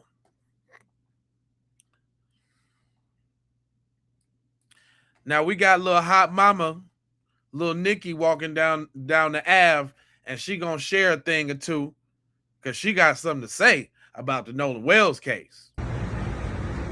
This Nolan Wells case is shocking, but we shouldn't be surprised. Right. What in the heck is going on in Mississippi? Racism. We know that. Yeah. But, Nancy Grace has entered the arena and she's asking a lot of great questions. She's like, basically, after a crime and there are a lot of people involved, they separate the people and they interview them. They read them their rights. They record them. They get their stories on record. And there you go. Did that happen in Mississippi? Nope. They just let these kids go home to play Fortnite and to talk on the phone about what their story was and what they were going to do. I don't quite know if they did that or not, but right off the bat, that judge lady was like, oh, there's no wrongdoing here. How the hell do you know? There hasn't been an investigation. Are they doing things according to how things are supposed to be done to solve homicides? Granted, they declared Nolan's death an accident before we even knew it was an accident. But shouldn't they have been talking to those kids and getting their statements and stuff? Did they do that? And then lie detector tests and stuff? I don't know. It just seemed like some basic shit ain't happening in Mississippi and we shouldn't be surprised. But I'm stuck like glue to this situation. Yeah. What it seems like to me is a collusion on a major scale. Everybody's involved in some type of cover-up. Yeah. The parents. Yeah. Judges. Yeah. Law enforcement. Yeah. Something just ain't right. In the words of the great poet Keith Sweat. Right. Don't like what I said? Kiss my sunshine. All right. Now, you heard what she said now. I mean, we all got this telepathy thing going on. It's like everybody's thinking the same thing. You know what I'm saying? Everybody's thinking the exact same thing. Now look, I want now sometimes I gotta bring these other conversations to y'all, right? One switch. Welcome to the channel. This is how we do it. Listen, I gotta bring these other conversations to y'all, right? Listen how they talk and what the logic is. Same conversation we all been talking about, but listen how they speak about it, and we're gonna bust it down as it go along. Now there is an audio. Oh, hold on. Now there is an audio in which one of the boys of the friends, which he originally went on there with, was headed back and they called like their AAA boat towing company. I heard that. And he said, we're sinking, we're taking in water, we need a tow. And you hear the woman say, oh, what's your tow now? What's your membership number? And then they said, do you need the Coast Guard? And he goes, no, we don't need the Coast Guard. We just need the tow. This audio gets shared everywhere. And it's the beginning of that call before the woman working at the tow place answers. There's some grumbling talking. And now someone with enhanced audio experience said, someone, you know it's a black woman. You could have did your research just like everybody else on the internet does. Someone. Y'all see that slight little dig? Said, I've, listened to it and I've run it through AI and this is what I'm hearing them say. Yeah. Which you hear, according to what is all over, is someone being like, Nolan, is he fucking dead? Wake up, Nolan. And the other guy's like, hey, yeah, we just need a tow and how many people are there? There's 8 or 7 or 8. So they're like, oh my God, there was 8, and they. But see, hold up. Even she can't deny. She's probably finna try to make a case against it, but she can't deny what she heard. Let's not skip over that. Dumped his body and this and that. So what are they saying, that he might have gotten into a fight with somebody? Yes, like either there was a fight and they killed him, or because I heard he was talking to a girl. They were right. Look, they got to bring up the girl. The white guy is definitely finna bring up the girl. He's definitely finna bring up Katie. I heard he was talking to a girl. That's what I heard. I heard he was cradling somebody's buns. That's what I heard. I heard he was in the water getting busy. They be emphasizing that girl, don't they? I just want y'all to notice that. So now if you believe that he was on this boat going back, yeah, then the theory is, if you believe that this audio is true, then the theory is they knew he died. They either killed him or he accidentally died and they didn't tell anybody. And then they threw his body over the boat. Then the tow people take that. Hold up, but stop right there. Look how she tried to look, because it's really plain and simple and it stops right there. And there's really no more to be said about it. That's really it right there. Stop right there. There's really no more. It's over with. You're done. That's it. Either they murked him or he succumbed to some fictitious drowning or whatever. These large amounts of drugs or whatever. And they didn't tell it. That's it. But notice how she tried to skip, bip, dop, dip, and dance right on past that. It can't be that. It must be much more. Then the theory is they knew he died. They either killed him or he accidentally died and they didn't tell anybody. And then they threw his body over the boat. Then the tow people. Nobody say threw his body. Nobody said that. People take the boat, they go back and enjoy 4th of July and don't tell anybody, and then remove all of their social media and all that stuff. Yeah. And have a bond like, I know what you did last summer, and we're going to take this to our graves. Right. That sounds about right. That sounds about right to me.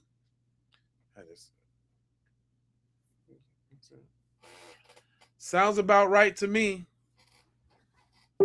I know what you did last summer. The ideas from those movies don't come from nowhere.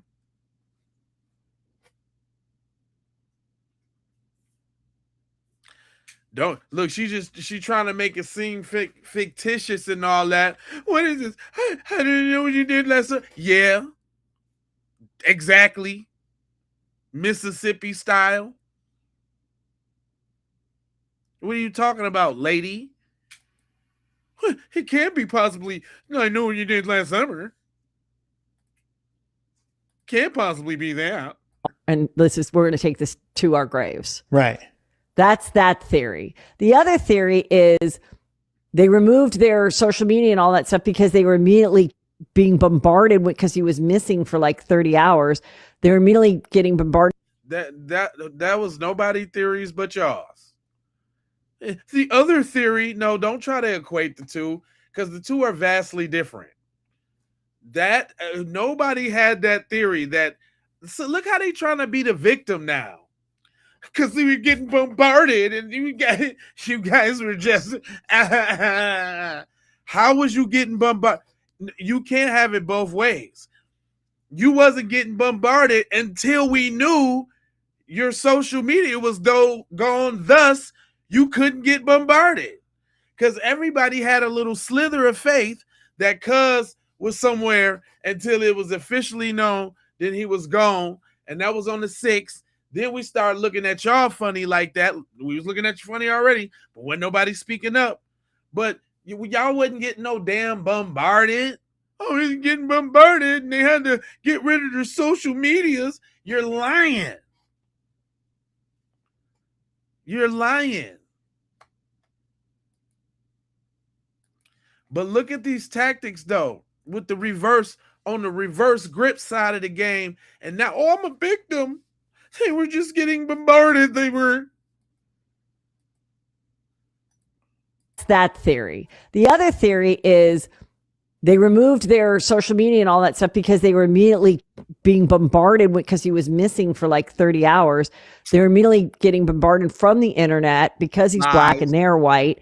And their parents and everybody just said, remove your social media because you could have been drinking on there. You could have been like, just remove it. Oh, now it's excuses. And was there any drugs in his system or anything like that? They have not said that there was. Okay. Yeah, we don't. Look, because he needed to be. Was there some drugs there? Where was the drugs at? Look how they looking for an opportunity to try to demonize him. They drinking for them, but for Nolan, was there some drugs? Where was the drugs at? I know it was some drugs. Little Buster. Where the drugs? We personally, I don't think we know that, but move it. And was there any drugs in his system or anything like that? They have not said that there was. Okay. Yeah, we personally, I don't think we know that, but they were drinking like White Claws and stuff. I mean, but it still was only 4:00. And so from the beginning, I was like, I think they feel like shit because they didn't communicate well with their friend. And then he ended up either being stranded or drowning or whatever. And they didn't know about it.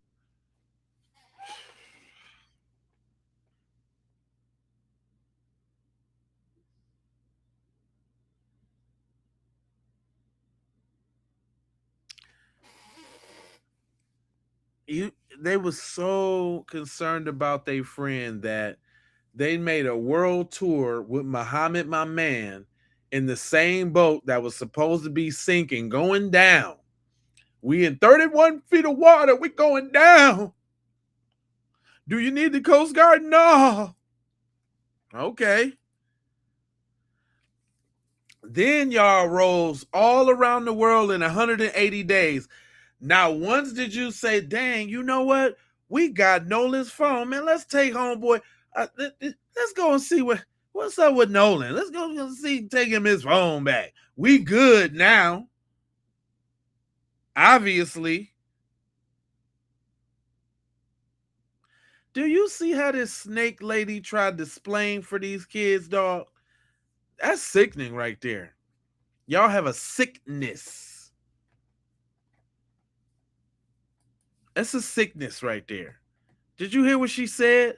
No. So maybe, just maybe. They feel like shit because they didn't communicate well with their friend. And then he ended up. They didn't communicate with their friend.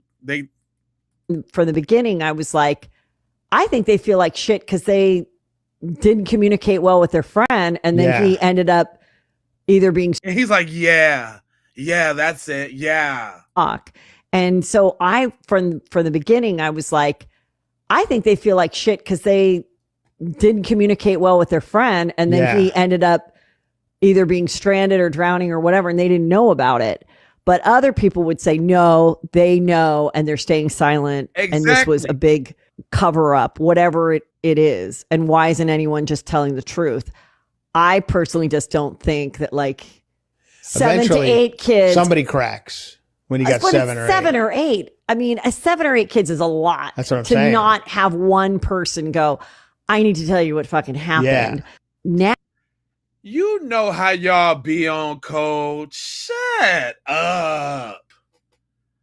Quit it. Did y'all see the mental gymnastics they was trying to go through to justify that bull stuff? Y'all see that? I just don't think little Timmy and Bobby and those guys, they just couldn't do such a thing. I just don't think. Girl, if you don't shut up, you know man. That's why I be playing this, man. You said who paid these people? Man, I don't, man. This crazy work. It's the mental gymnastics for me, though. I got to twist and turn and figure out how not to demonize my folks because this looks really bad. And however I got to twist it and victim blame and victim shame, we just, the problem, they just didn't communicate well with their friend. That's it, and and then they left him there and, he just so happened not to be able to get back, just, what did I have to do with that, And then they keep bringing up this drown thing. And all I'm saying is, did he drown trying to swim after the boat? Did he walk around the island and get and consume every drug and every drink and say, you know what? I'm gonna swim home. Those guys left me without a phone and I'm gonna show them. I'm gonna swim home. Let me swim home. I'm bad Nolan Wells. And I'm a swimming. Uh-oh, I'm finna drown. Blah, blah, blah, blah, blah. That's how they imagine it happening. That's how they want us to think it happened. Y'all think y'all just gonna leave me on the island? Nope. I can swim back right now. Watch me go. Feet don't fail me now.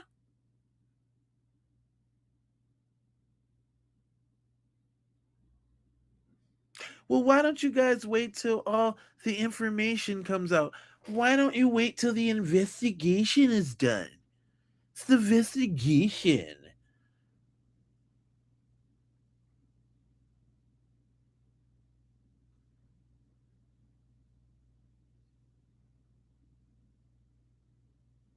Delora, that's you feel me? Thanks for the jewels. You feel me though? Cause they still ain't told me, or y'all still can't convince me, busters in the chat. When does this drowning scenario happen? Does it happen during the day when there was the thousands of boats lined up across the island? Did he then now swim out past all the boats and go drown in this washing machine in the high tide? You know what, the rip tide now. You know he could have caught in the rip tide. Watch out for them rip tides. Did he swim past the boats? Was he so distraught that Katie left him on the island? And man, Katie!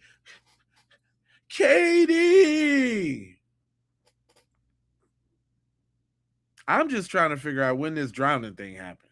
When y'all can explain that to me.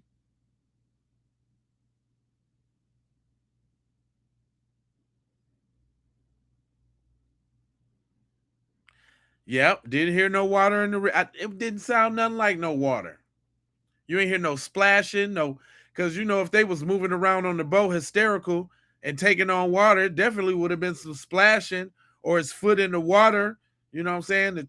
Sloshing around trying to panically panic, sloshing of the water on the feet or something, ankle high. She did ask him, where's the water coming to? Is it ankle high? Is it waist high? And what kind of where the water?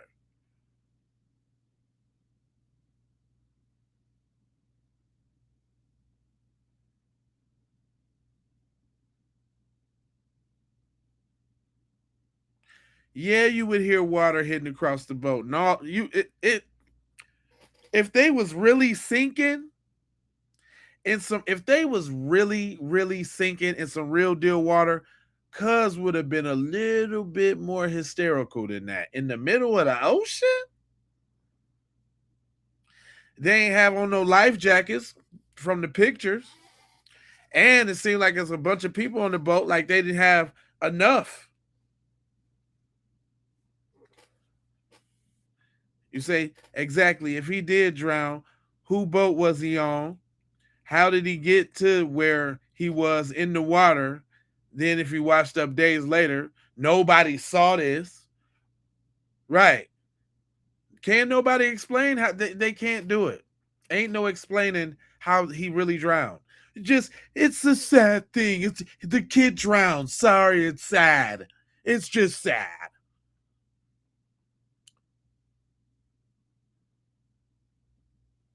Yeah, they panicked all right about Nolan being dead. Is he dead?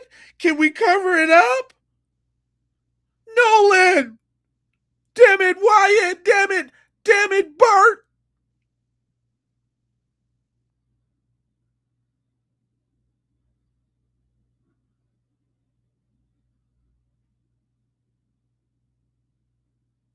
Sinking right in BS. What's up, Cayenne Pepper Lady?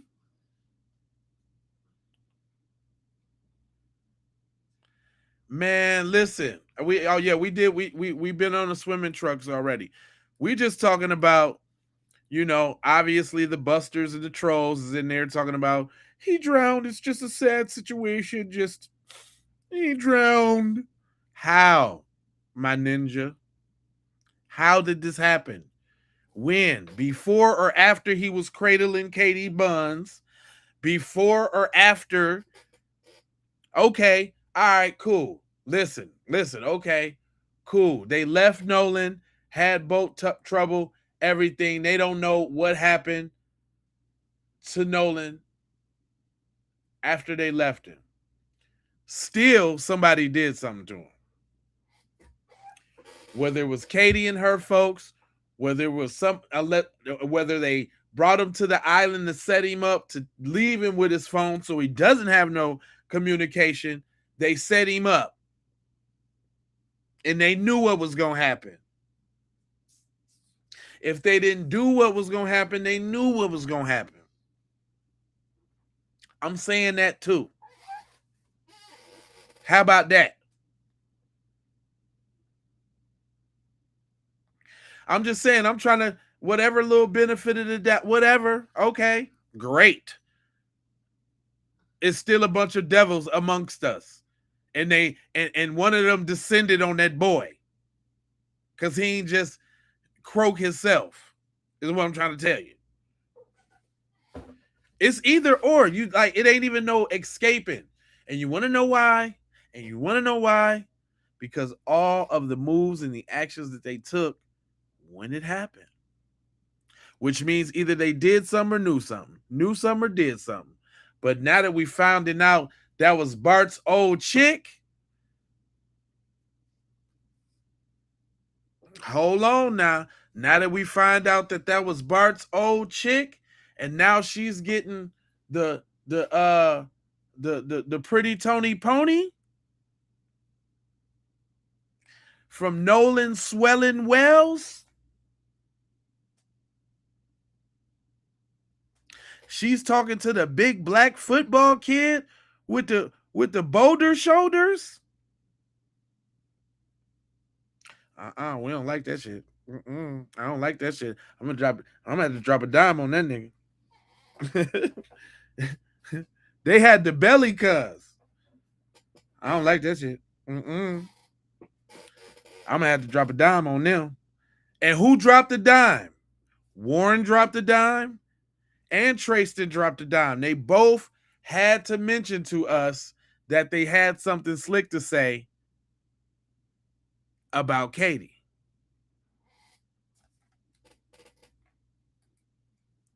About Katie.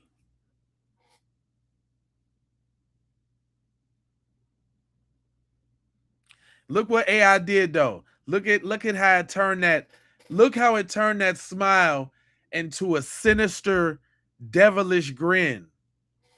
Like it was her job to bait him in there.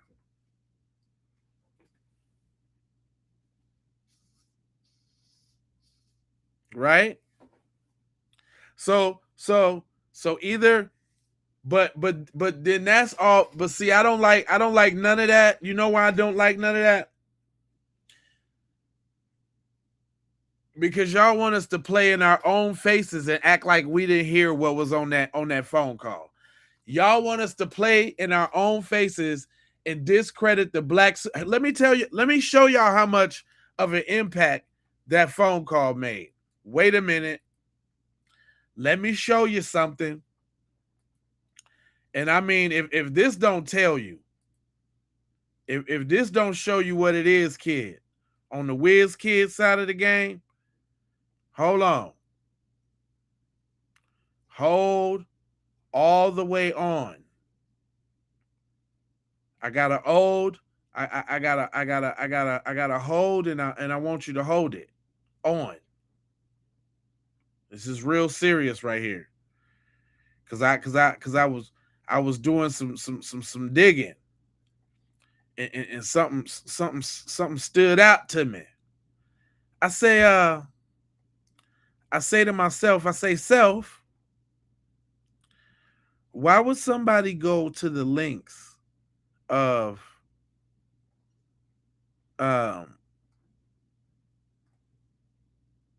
putting this up there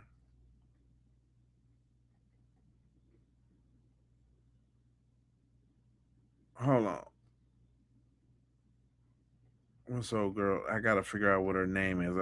I'm drawing a blank real quick. Hold on, real quick. Hold on. I had this shouty, and I know I sent it to myself. Hold on now, y'all. We got to go through this one. We got to. Dang, hold on.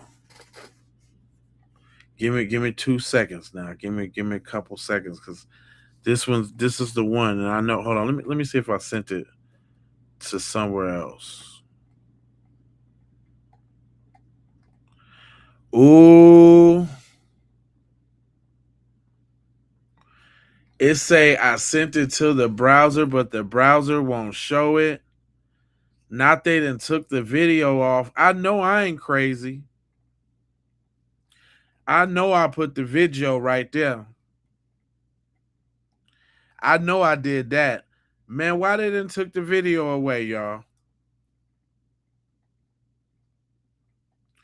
Why the video gone? The video, I ain't lying to you now. I had it queued up on the boot up and everything.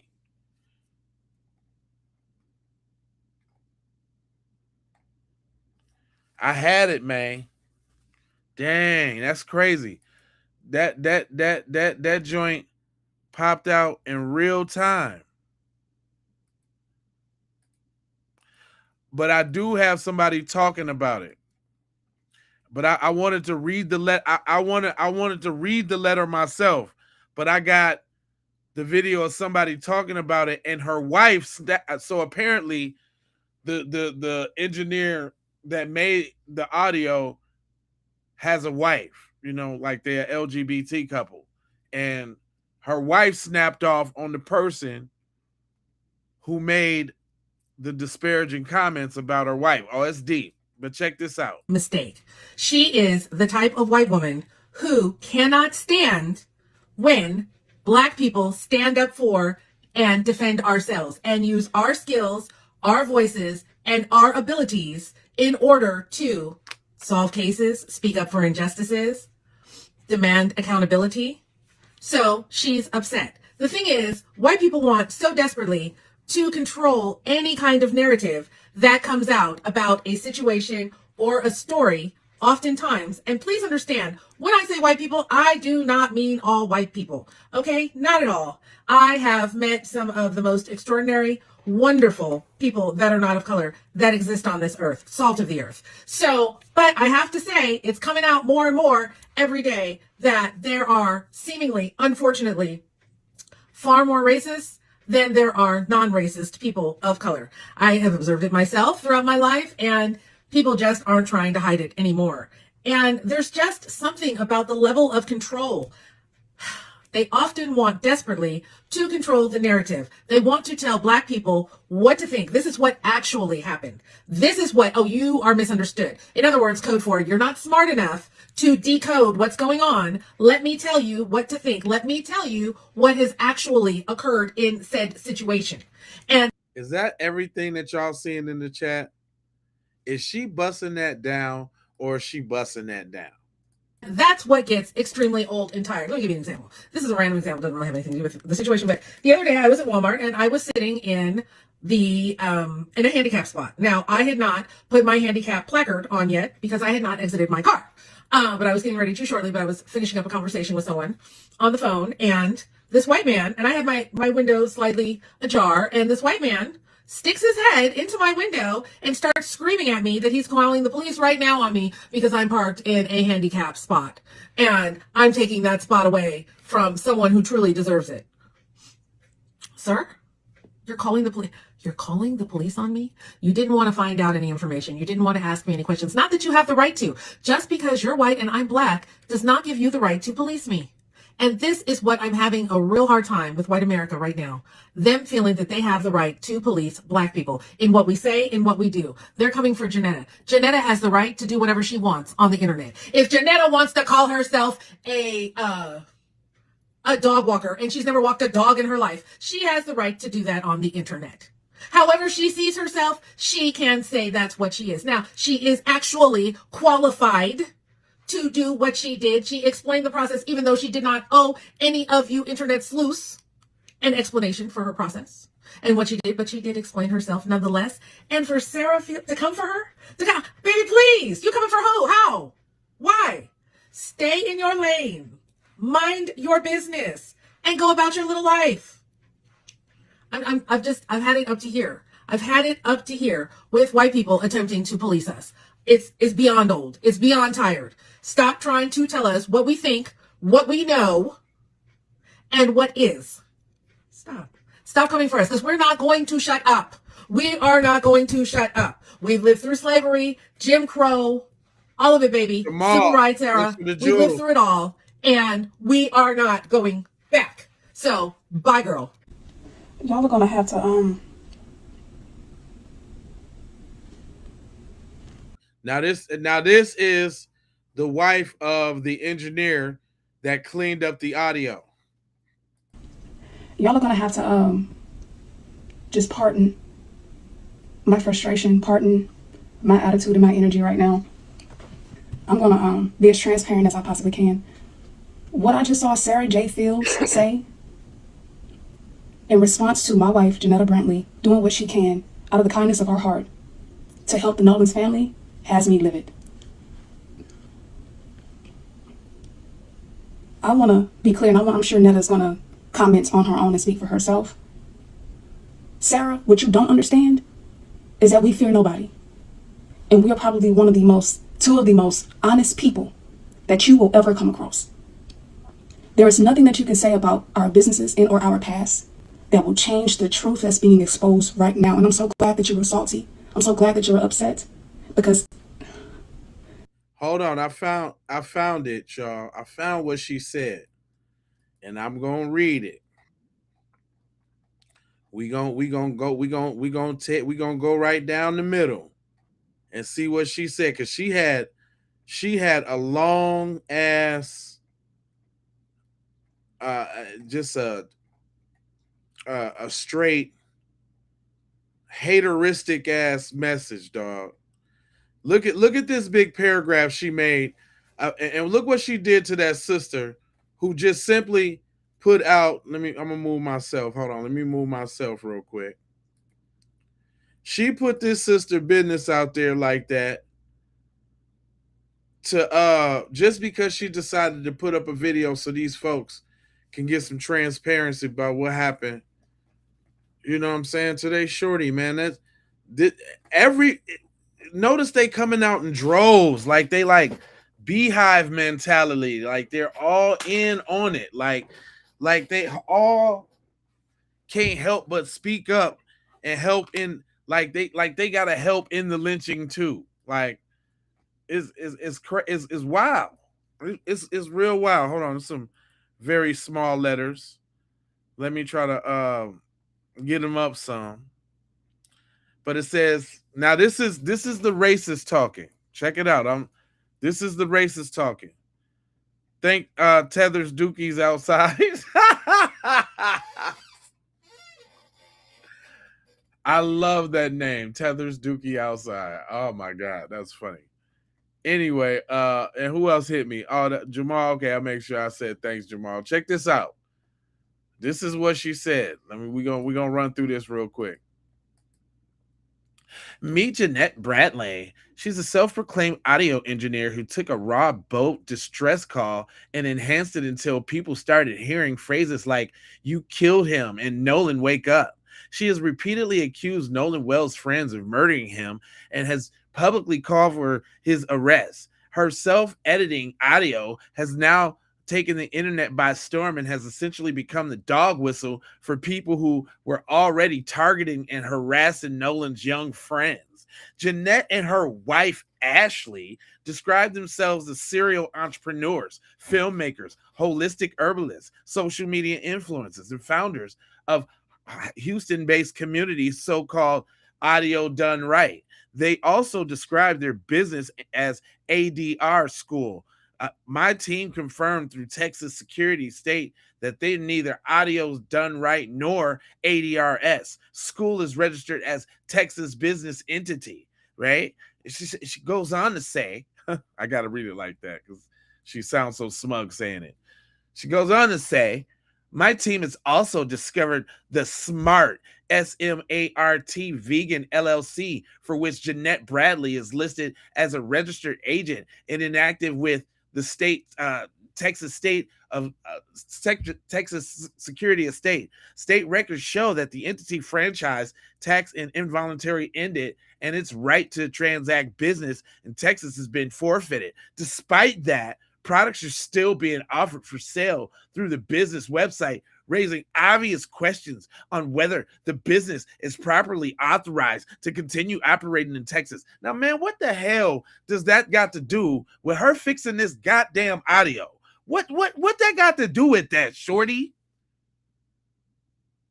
What that got to do with that, shorty?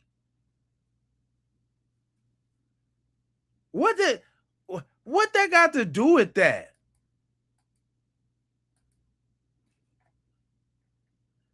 Public records also show that Jeanette Bradley has her own criminal history. She pled guilty to a Class B misdemeanor terroristic threats charge in Baraza County and was also sentenced to 3 days in Baraza County jail.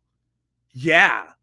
Court records also show that she later is entitled to Nolo Confederate no contest plea to a Class B misdemeanor theft charge involving property valued at $50 to $500, for which she again received 3 whole days. Really? Do y'all hear this, broad? Do you hear this, broad? Nothing burger sandwiches. Nothing burger sandwiches, nothing burger fries with that new secret nothing burger sauce. Followed down by a diet nothing burger. The theft case file also references to a trespassing warning issued by Popeye's Fried Chicken in Alvin, Texas. Googly eyes. Because you know they love that chicken. Oh my God. Do you see all the mayo slathered all over this post? She's slathering mayo all over the post for no reason. Meanwhile, this is the person in the internet racists and the activists have chosen to trust for accusing grief teenagers of murdering based on edited audio file that she created herself. Before people continue spreading accusations and they have targeted innocent young adults, they should consider credibility of a person who manufactured audio that stated that the latest wave of this online harassment. As usual, I come with receipts. Can't even stay black. Which are in the comments. She thought she did her big one too. Guess who the next one that's finna be a devil? Guess who the next one is finna be a devil? Guess who the next one finna be? I guess I got two. Two coming up tomorrow. Two devilinas. Coming right up for y'all. Did I nail that voice or did I not nail that voice? Did y'all feel the smug nastiness coming from my voice? On how was that a Becky for real? Did I give y'all Becky vibes? Was that a cool little Becky voice? Did I get her? Now this is her wife snapping off to about what she said. Her wife clapped back. So her wife must be the man in the situation because she's taking up for her wife. And you ain't going to be talking about her wife. Keep her wife name out your mouth. We are not going back. So, bye, girl. Y'all are gonna have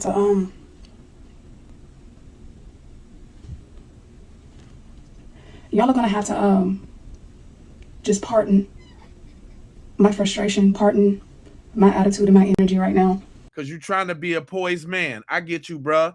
You gotta stand up about your that's your bra. That's your girl.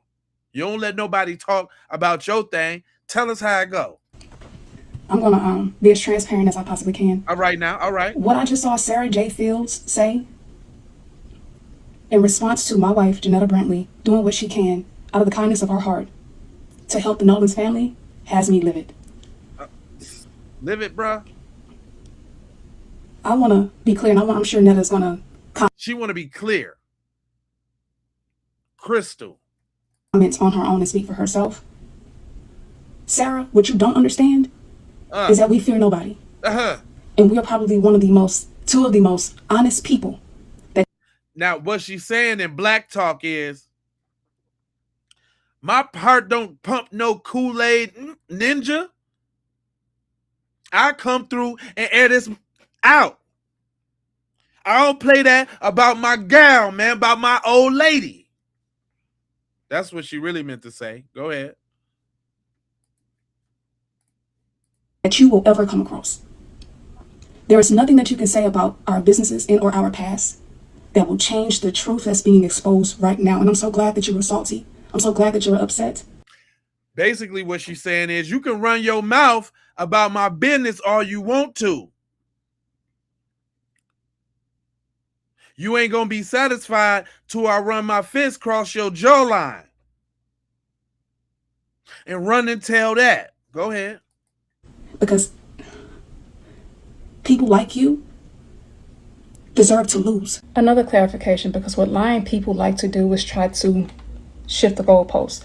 My wife never claimed to be a professional audio investigator, crime investigator, or anything like that. What's so Right.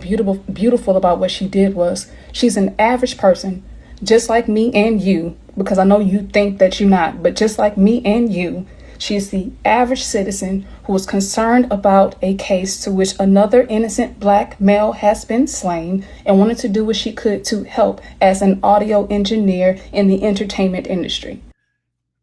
Basically, what she said was,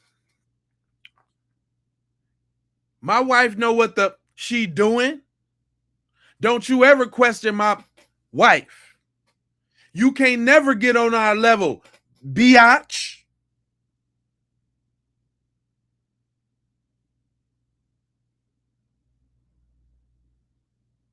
She do what she do, and she do it well, and she don't need you sticking your little snow roach vibes on what we talking about.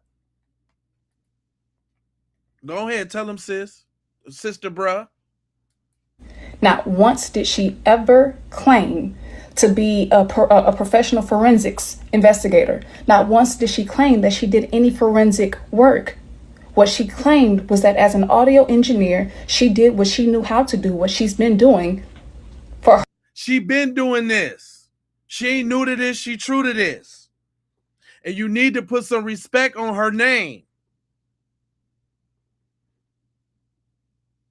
Keep my wife's name out your mouth before it be something. That's what she really saying. Her entire career, in which was cleaning up audio to where things that were not initially able to be heard were now heard. Don't get mad because she can do something you could never dream about doing. I see the jealousy in your heart.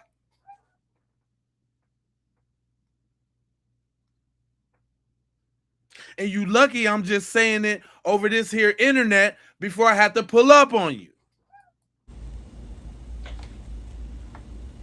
If your position is so strong, why are you lying?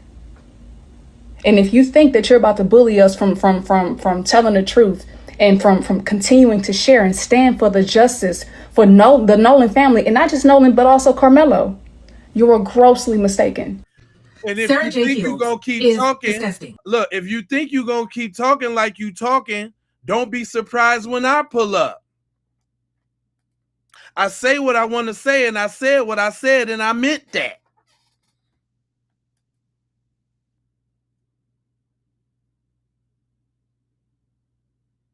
Straight like that is what she said.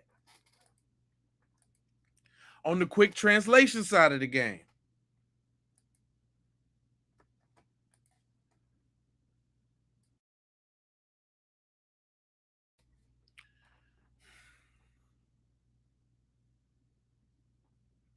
I'm just saying she chosen. That's how we do it over here. Hit that like and subscribe. Make sure you y'all got to put on them bells for notifications now. So y'all can hop on in when I get on in here.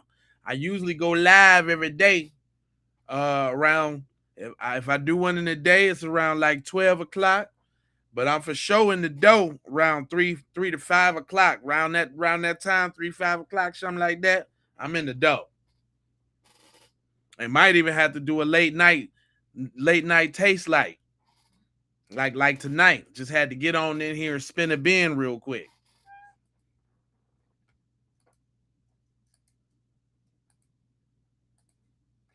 It must be some of our people's day off because I ain't noticed them in the chat tonight. Which is good, you know what I'm saying? Which is good. But I had there was a couple more important points that I wanted to get to that the people was talking about. I even had let me go ahead and get this out the way too. Now, after everything we've been talking about, your boy race bait him. I say and do whatever Master say me do, Tatum. He comes up with the follow-up after the videos is out. Listen to this. What I was told, and you guys, please take in consideration that It's reliable sources. However, the only way to prove the truth in this is if I see it with my own eyes, if the law enforcement have the investigation of this, and also when the toxicology results come out. But people are messaging me and telling me that there is heavy drinking and there's cocaine involved.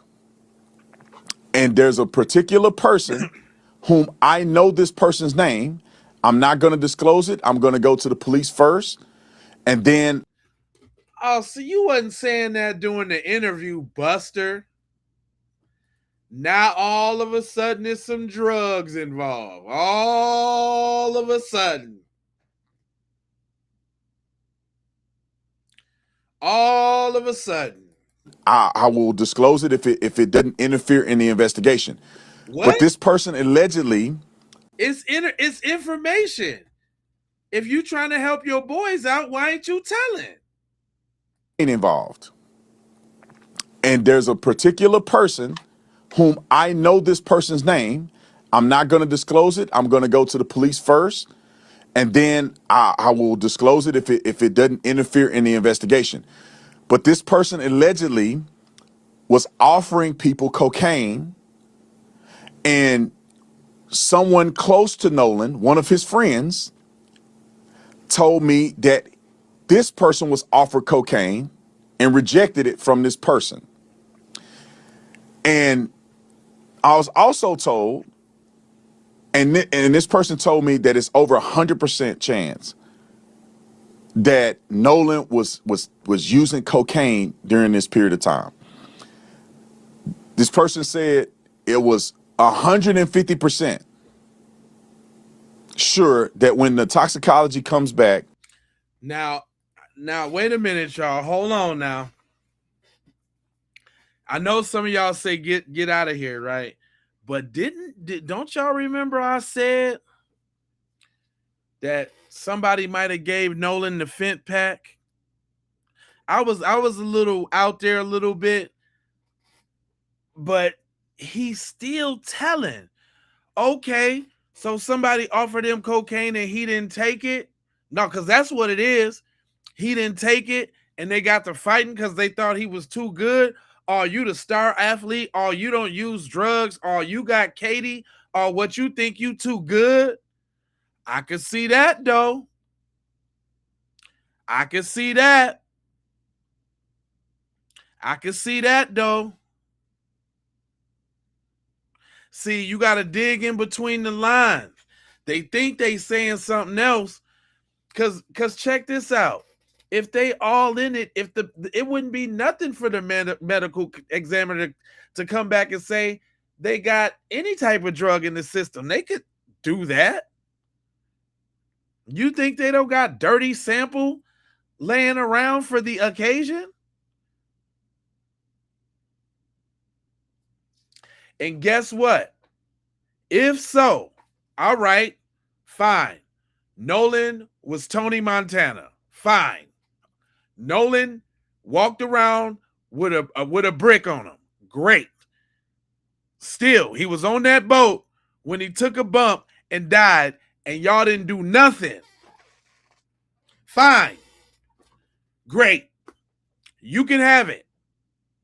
Y'all still didn't do nothing.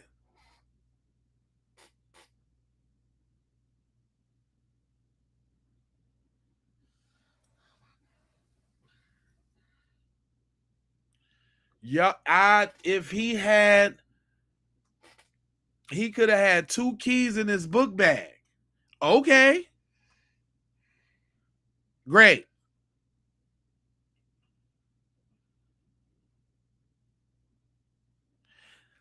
The funny thing, they keep trying to spin different scenarios, but it's all still leading to y'all didn't do what y'all supposed to do. No matter what you say.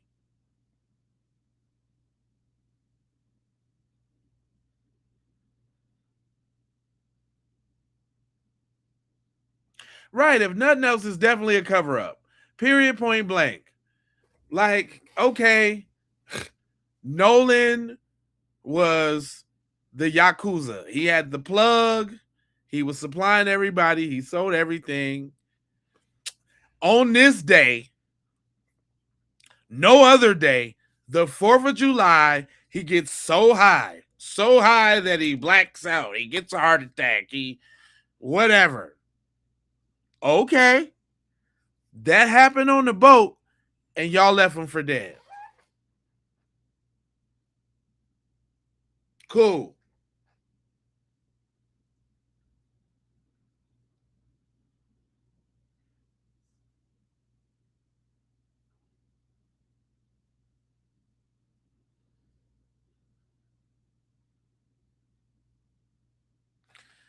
I'm just saying, like just make this scenario make sense, dog. Yeah, it's a lot of holes.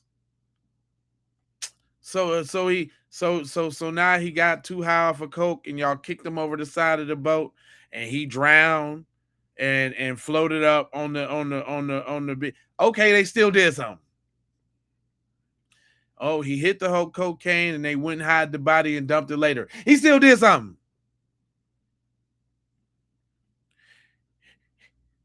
He was on the boat, and everybody was doing the coke, and they said, Nolan, it's your time to do the coke, and Nolan said no, and so they beat him up because he didn't want to do the coke. They still did something.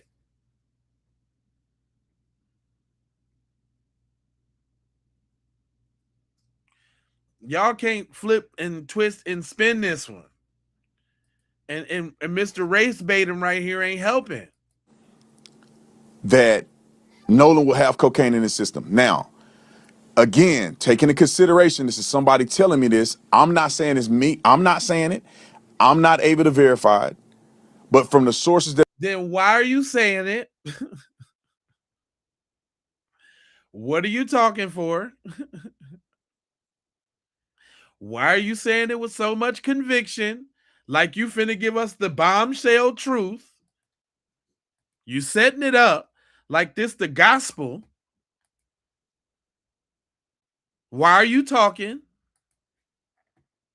That I'm getting it from has been consistent, verifiable sources. To who? How's it consistent, verifiable sources, but you can't verify it? This ninja just be talking the talk, man. He is one smart dummy. He's a double speak. Did you hear what he said? I can't verify it, but it's consistently verified. I'm telling you now. Thus far, and hadn't been wrong about nothing. You and all the information that you have said so far, sir, you've been wrong about quite a few things.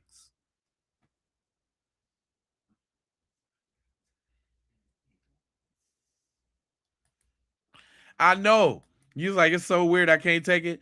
But no, we got to hear these other sides, man. We got to hear this. Bottle of whiskey in the background, right? You got to hear this.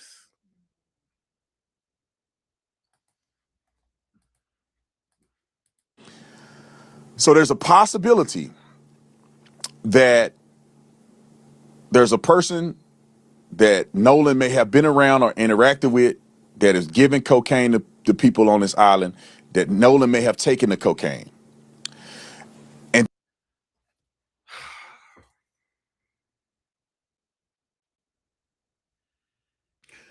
we can't say it was Nolan that was doing that had the drugs, but Nolan knew the plug. It was Nolan that knew the plug. He had all the drugs. That right. Kilo, half ounces, grams. Nolan had it all. then also, I received a DM. From someone DMing another person. So I got a DM from somebody that DM somebody. I got a DM from the DM now. Now I'm trying to leave these names out because I really don't know what I'm talking about. I'm trying to just explain for the white boys. I want to not mess this investigation up. Nigga, you done that already. think law enforcement already have this. You done that thoroughly already. Matter of fact, you know what, y'all? We need to give Race Batum Tatum a round of applause. I know y'all like, damn, Jay, you tripping. No. If he wouldn't have done this interview, we wouldn't have had all these jewels. He is helping the black community unintentionally, thinking he clowning the black community, thinking he hurting the black community. He has helped tremendously, y'all. I mean, this guy's a modern day saint. This guy has helped quite a bit.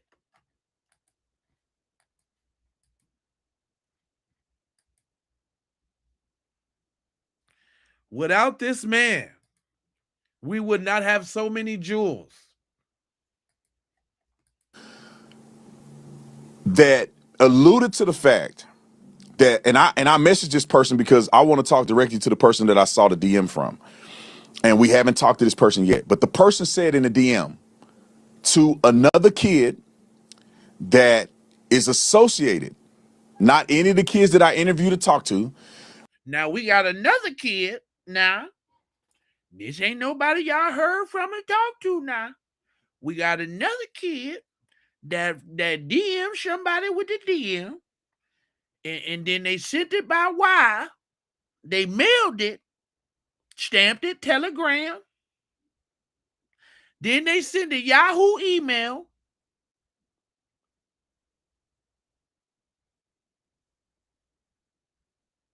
It said you got mail, and then boom, there we go. We know now.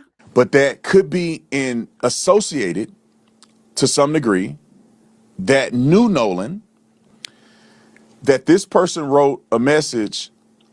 Oh, you not talking about no Nolan like Tristan and Tristan and Warren did. You're not talking about know him like that. You talking about a DM from a DM that somebody. So basically, somebody just went to the school. Because I know you're not talking about like they knew him.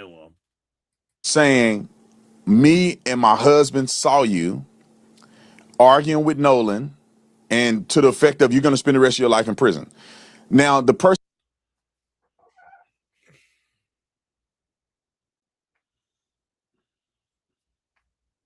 You got to give it to him, though. He know how to put some content together, though. You got to give it to him. The person did not say they saw a physical altercation. The person did not say what time they saw Nolan and this other person getting into an argument. Now, this is after Warren, their boat left. Let me make sure I tell you now. They were gone. They were nowhere around. I swears to you now. Would I lie on Boy Scouts honor? This guy, man, I wonder how much they actually gave Cuz to be doing all this. This may be somewhere around a little bit before 6. Right around 6 or a little bit before 6 p.m. Now, according to the autopsy, which I interviewed a medical examiner about this, there is no evidence of blunt force trauma or an evidence that Nolan got into a physical altercation. He got hit in the back of the neck. So I'm putting all this stuff together, what people are sending me and all that, and I'm trying to find a neutral point to share with you. Now you trying to find the one that makes white people feel good, but go on. What I'm thinking at this point, with all that has been said, is that somebody knows exactly what happened to Nolan, or they saw him right before he died. You just don't know who it is. But what didn't he go through the other interview telling y'all, man, we know what it is, man. We know all what it is now. We know what it is. We know what happened. This dude is full of crap. I am not convinced that Nolan was just out there and drowned. It could be. That could have happened. But I'm more convinced now than ever based on what people have been telling me and DMs that I've been seeing, people that have been verified sources, that has to be something with this cocaine, There has to be something with Nolan and a girl, and there has to be something with Nolan potentially being in either altercation with somebody, which would lead me to believe that that person saw Nolan last. Okay, now I don't know if Officer Tatum Nuts is noted he's doing this, but he is definitely setting up that sacrifice. Yep. He's definitely setting up the fact that them boys led him to his doom. Now, come on now. And guess what? And guess what that still say, y'all? Guess what that still say? They did something. Now they trying to say that they ain't have nothing to do with it. Cool. Cool. That's cool. All right. That's fine. Then it was y'all job. Yeah, Nolan Nino Brown now. Right. I built this. It's the Carter. If I'm going down, somebody going down with me. So, okay. All right, y'all. So they trying hard as a mug to get us to believe that Warren and them, everybody left the boat. All 30 of them on all 3 boats left and don't know nobody know what happened to Nolan after they seen him all cradled up with Katie. That's what they want us to believe, y'all. I mean, because I'm just saying, let's just get to the nitty. The nitty is they want us to believe that Nolan was left on Horn Island with 2 keys and a 24-pack of Modelo. Nolan was on the beach in the sand with a mirror on his lap and a McDonald's straw and a 24-pack of Modelo. Talking about, go ahead. I'ma just stay here. I'll swim back later.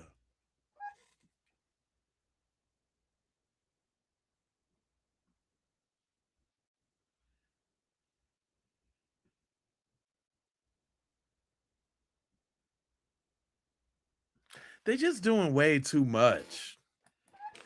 I mean, it's the cover up is too hard. Yeah, Nolan was sitting on the beach with a mirror, McDonald's straw in one hand, a Modelo in the other, sipping. You know what I'm saying? Just living life on the 4th of July all by himself.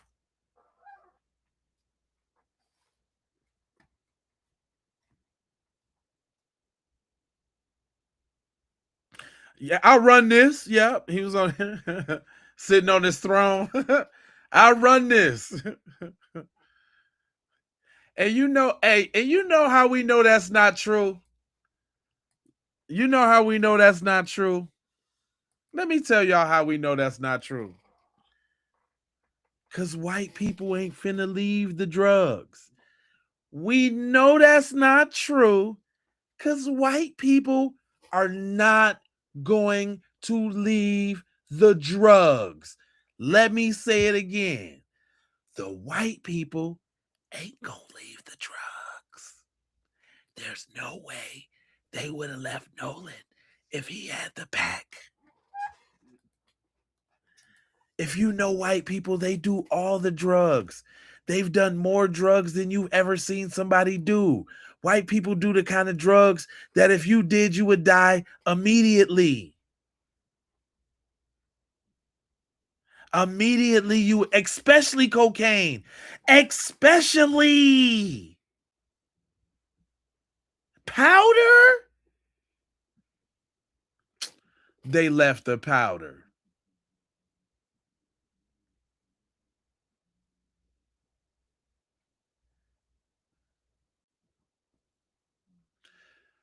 You just can't keep peeing on my head and tell me it's raining, fam. You're not going to tell me that they left the yayo, the fent ball. No.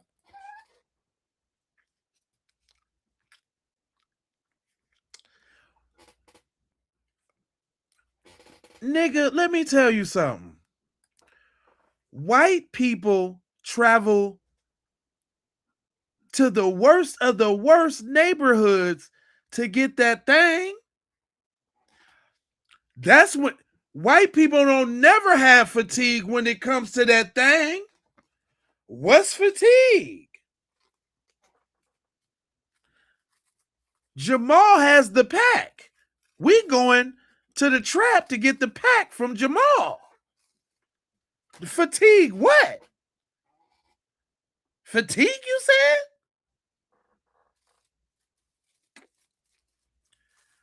What fatigue was you for?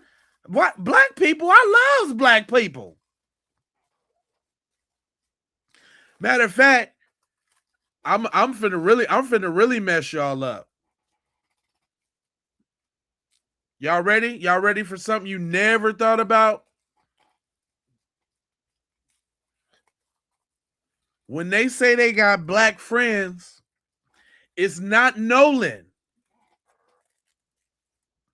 It's the dealer. Dun dun dun. It's the dealer that they're talking about. It's not dudes like Nolan.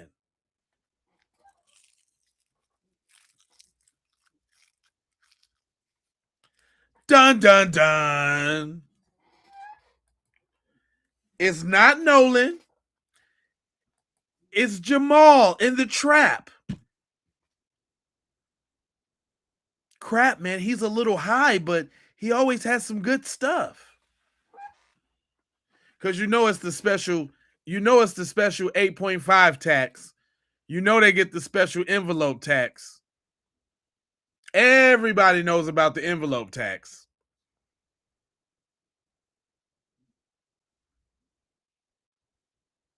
There's definitely a snow roach fee.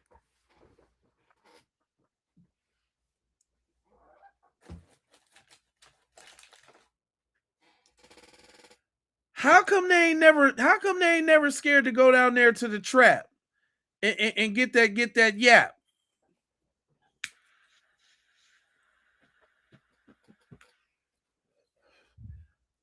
You I got you on that one, Chris. I'm just saying, they ain't never scared to go get that yap, but it's the fatigue. I'm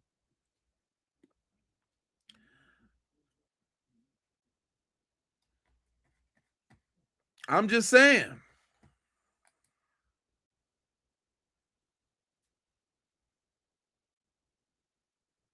So now Nolan had a backpack full of that Nicaraguan funk, and he was passing out lines, apparently,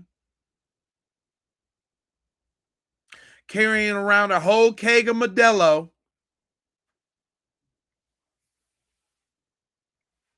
Apparently, Nolan had all the party favors. And he said, "No, leave me on the island. I'll be good."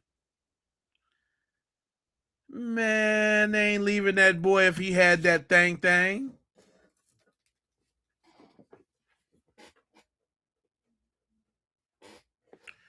If he had that thing, Nolan was their best buddy. We wouldn't even be talking about this. You know what would have saved Nolan? If he had some of that thing? That would have been the last person they took out. That would have been, Nolan would have been the last person on the radar. If Nolan had that stuff,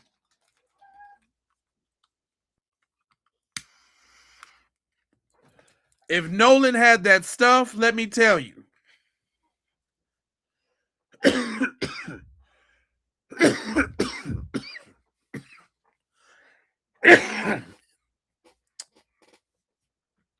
If Nolan had that stuff, he would be around today. It would have been Tristan. It would have been him. It would have been Mr. Confused for sure.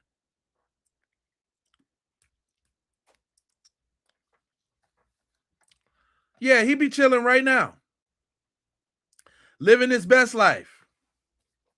Hell yeah, he would have been VIP. They would have hoisted him up on his shoulders. They would have been walking him all around and Nolan.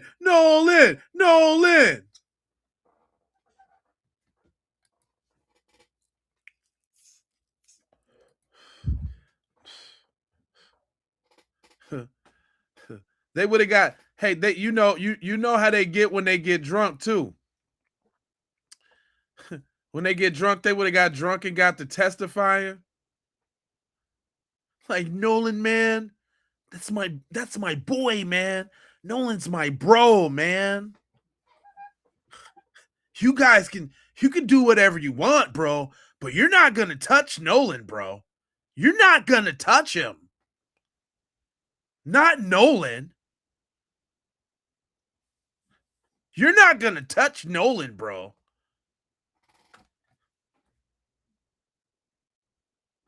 You're not gonna do it, bro. Nolan's with me, okay?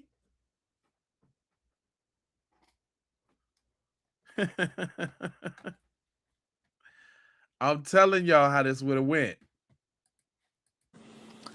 And that this other person that's giving people cocaine. Okay. So this person giving people cocaine, a girl, Nolan, and a girl. Another person that he may have been in an argument with, to me, are people that need to be investigated. And I can say more, but I'm trying not to get But you lied. anything messed up in this case because I want justice for Nolan and I want the boys that weren't involved in this to not get caught up in stupidity. So just so you guys know, I know the names of the cocaine person. I believe I know who the girl is. And I know the name of the person that may have been in the argument with Nolan. Let me guess, you coming out with it on the show, and we need to stay tuned for your show. And there's nothing conclusive that anybody's telling me where there was violence that occurred. But that does not mean that the violence is ruled out. That does not mean that something could have happened in the water. Another report came to me of someone saying that they saw Nolan with a girl, being intimate in the water. Here we go with this girl shit again.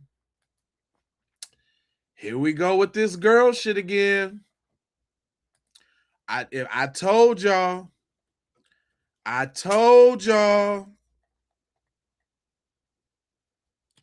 Did not tell y'all. The apple of their eye. The apple of their eye. I don't know how she keep coming up. It was a girl.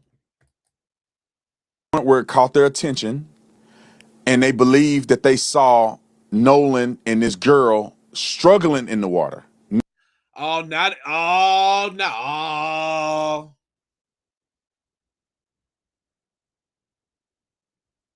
He was cradling the bun so much that they were struggling.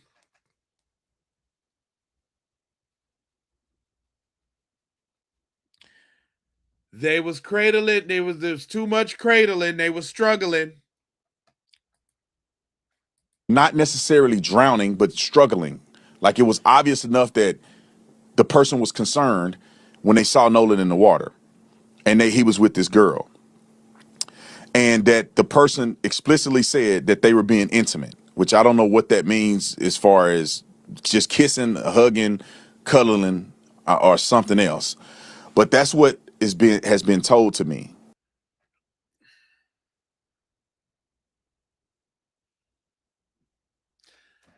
Do this dude think that he's like what's the point of what he's saying? Is he covering? Do he think he covering up? Because he is telling it all. He tell us we knew it was about that girl. Cocaine Katie. Yup.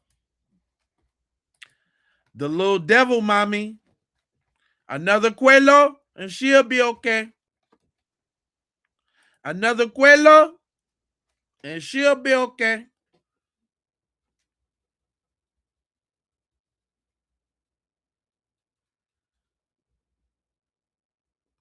Yeah, they was in the salt water getting it in. Yep. I told y'all. Did not tell y'all they was moving funny in that salt water. He was caressing them mayo buns for sure. I told you. I told you. The mayo buns was being destroyed in the water. Destroyed.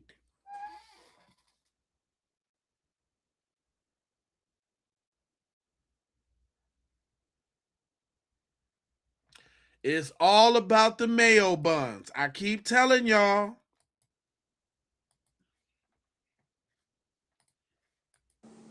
And these sources have been, the sources I think have been legitimized, but what they're saying, I haven't been able to verify. This is just someone saying this, and I'm telling you what I'm hearing. So when the toxicology come back, if there's cocaine in the system, to me, that will validate that these people that have been telling me this are being accurate. And let's check to see if he's actually getting information from the inside. Because let's not act like we ain't got a judge on the team that had the hotline number going to her joint, okay? Let's add all that together. And like I said, somebody really close to Nolan made mention that they're almost 100% sure that he may have been partaking in the use of cocaine. And it's unfortunate. I've been knowing this, at least that part for a while now, but I didn't want to put his name out there like that, given the fact that he just lost his life. But now that we're getting more information, the investigation is going further along, I'm just putting it out there. And we shall see if what is being told is accurate. But I'll finish it with this. I'm leaning more towards believing that somebody directly saw Nolan and know how Nolan died. It's funny that him and TMZ got the same talking points real quick after this audio come out. That's suspicious. Super suspicious. That's my take on it. I don't think he was just drowning out there messing around. I think that somebody know more than what they're saying. And I don't think it's a lot of people. I think it's a few people that were last on the island with Nolan that know what happened, that seen what happened, or may have knowledge of something that will lead police in the right direction to find out exactly what happened. And I am encouraging you. I know some of y'all names. If it's you, you need to do the right thing. You need to go to authorities. And if you're there and you had nothing to do with it, you definitely need to go to authorities and clear your name. Do it what? See, he messed up. Do it what? What happened? And if you know, guess what? They know too, dumbass. You're a dumbass. If you know, that means you got it from them and they know. That means they know. That means they know. Dumbass. This dude is a goof troop. Is that not what is that the implication here, y'all? If he know, they know. Talking about I got an anonymous tip through somebody. I don't know. It was and it's credible, but it ain't credible, but it's verified to be credible, and they ain't been wrong yet. But I got a tip through a tip on some tippity tip. What are you talking about, my guy?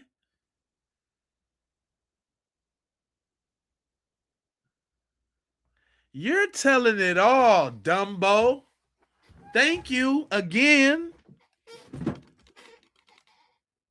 This guy, this guy, he's ruining it. And this is an active investigation. Ain't you a cop?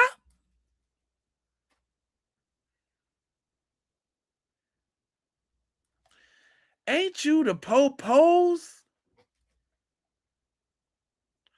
He ain't moving like he used to be no type of police. I'll say this: some of these people may have already gone to authorities. I don't know. The authorities won't tell me who they interviewed, so we'll go to that next step when it comes. I want to address Judge Mathis. But hold on. You don't want to. He didn't even make no sense, y'all. He ain't make no sense. No, not at all. If y'all thought that made sense, do you think that made any lick of sense? I don't think so.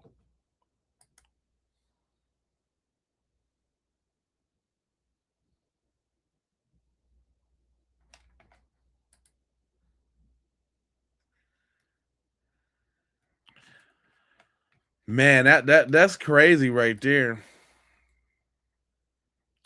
Yeah, that right there, like he just keeps sticking his foot all the way in his mouth. That's the definition of foot in the mouth. Look, man, even the white dude know what happened. He said Nolan Xavier Wells murked, then dumped. Plain and simple. White trash saying, y'all. So I'm back on the thing. I'm back on the Nolan Wells. I just listened to the 911 call, and you can clearly hear him saying he won't wake up. Oh my God, Nolan's dead. Then they're saying somebody's chest ain't moving, or it's so distorted. And then they got the remixed version or the edited version where they said they clarified the sound, which nobody really knows if that was a true analyst. I'd like to see something more in depth go into play first. We can make better judgment of our choices and our decisions from this point on. But clearly, they had Nolan in the boat while he was in the process of dying and being alive. So how does a dead person get out of the boat by themselves? There's only one way. They dumped his body. They panicked. They thought they were going to get blamed for it. They've did numerous things. So right now, they are guilty of negligence murder, abuse of a corpse, and probably multiple other felonies and misdemeanors that go along with it. Also, probably some type of maritime laws that they have broke as well. Let's tap back into this. Let's go in depth, and let me continue to gather the facts and all the info on this, and I'll tap back in. Yeah. Jelly Roll's cousin. Ha. Ha. That's Jelly Roll's cousin. He got the eye of Horus above his eye, which I thought was kind of susparian. Little susparian.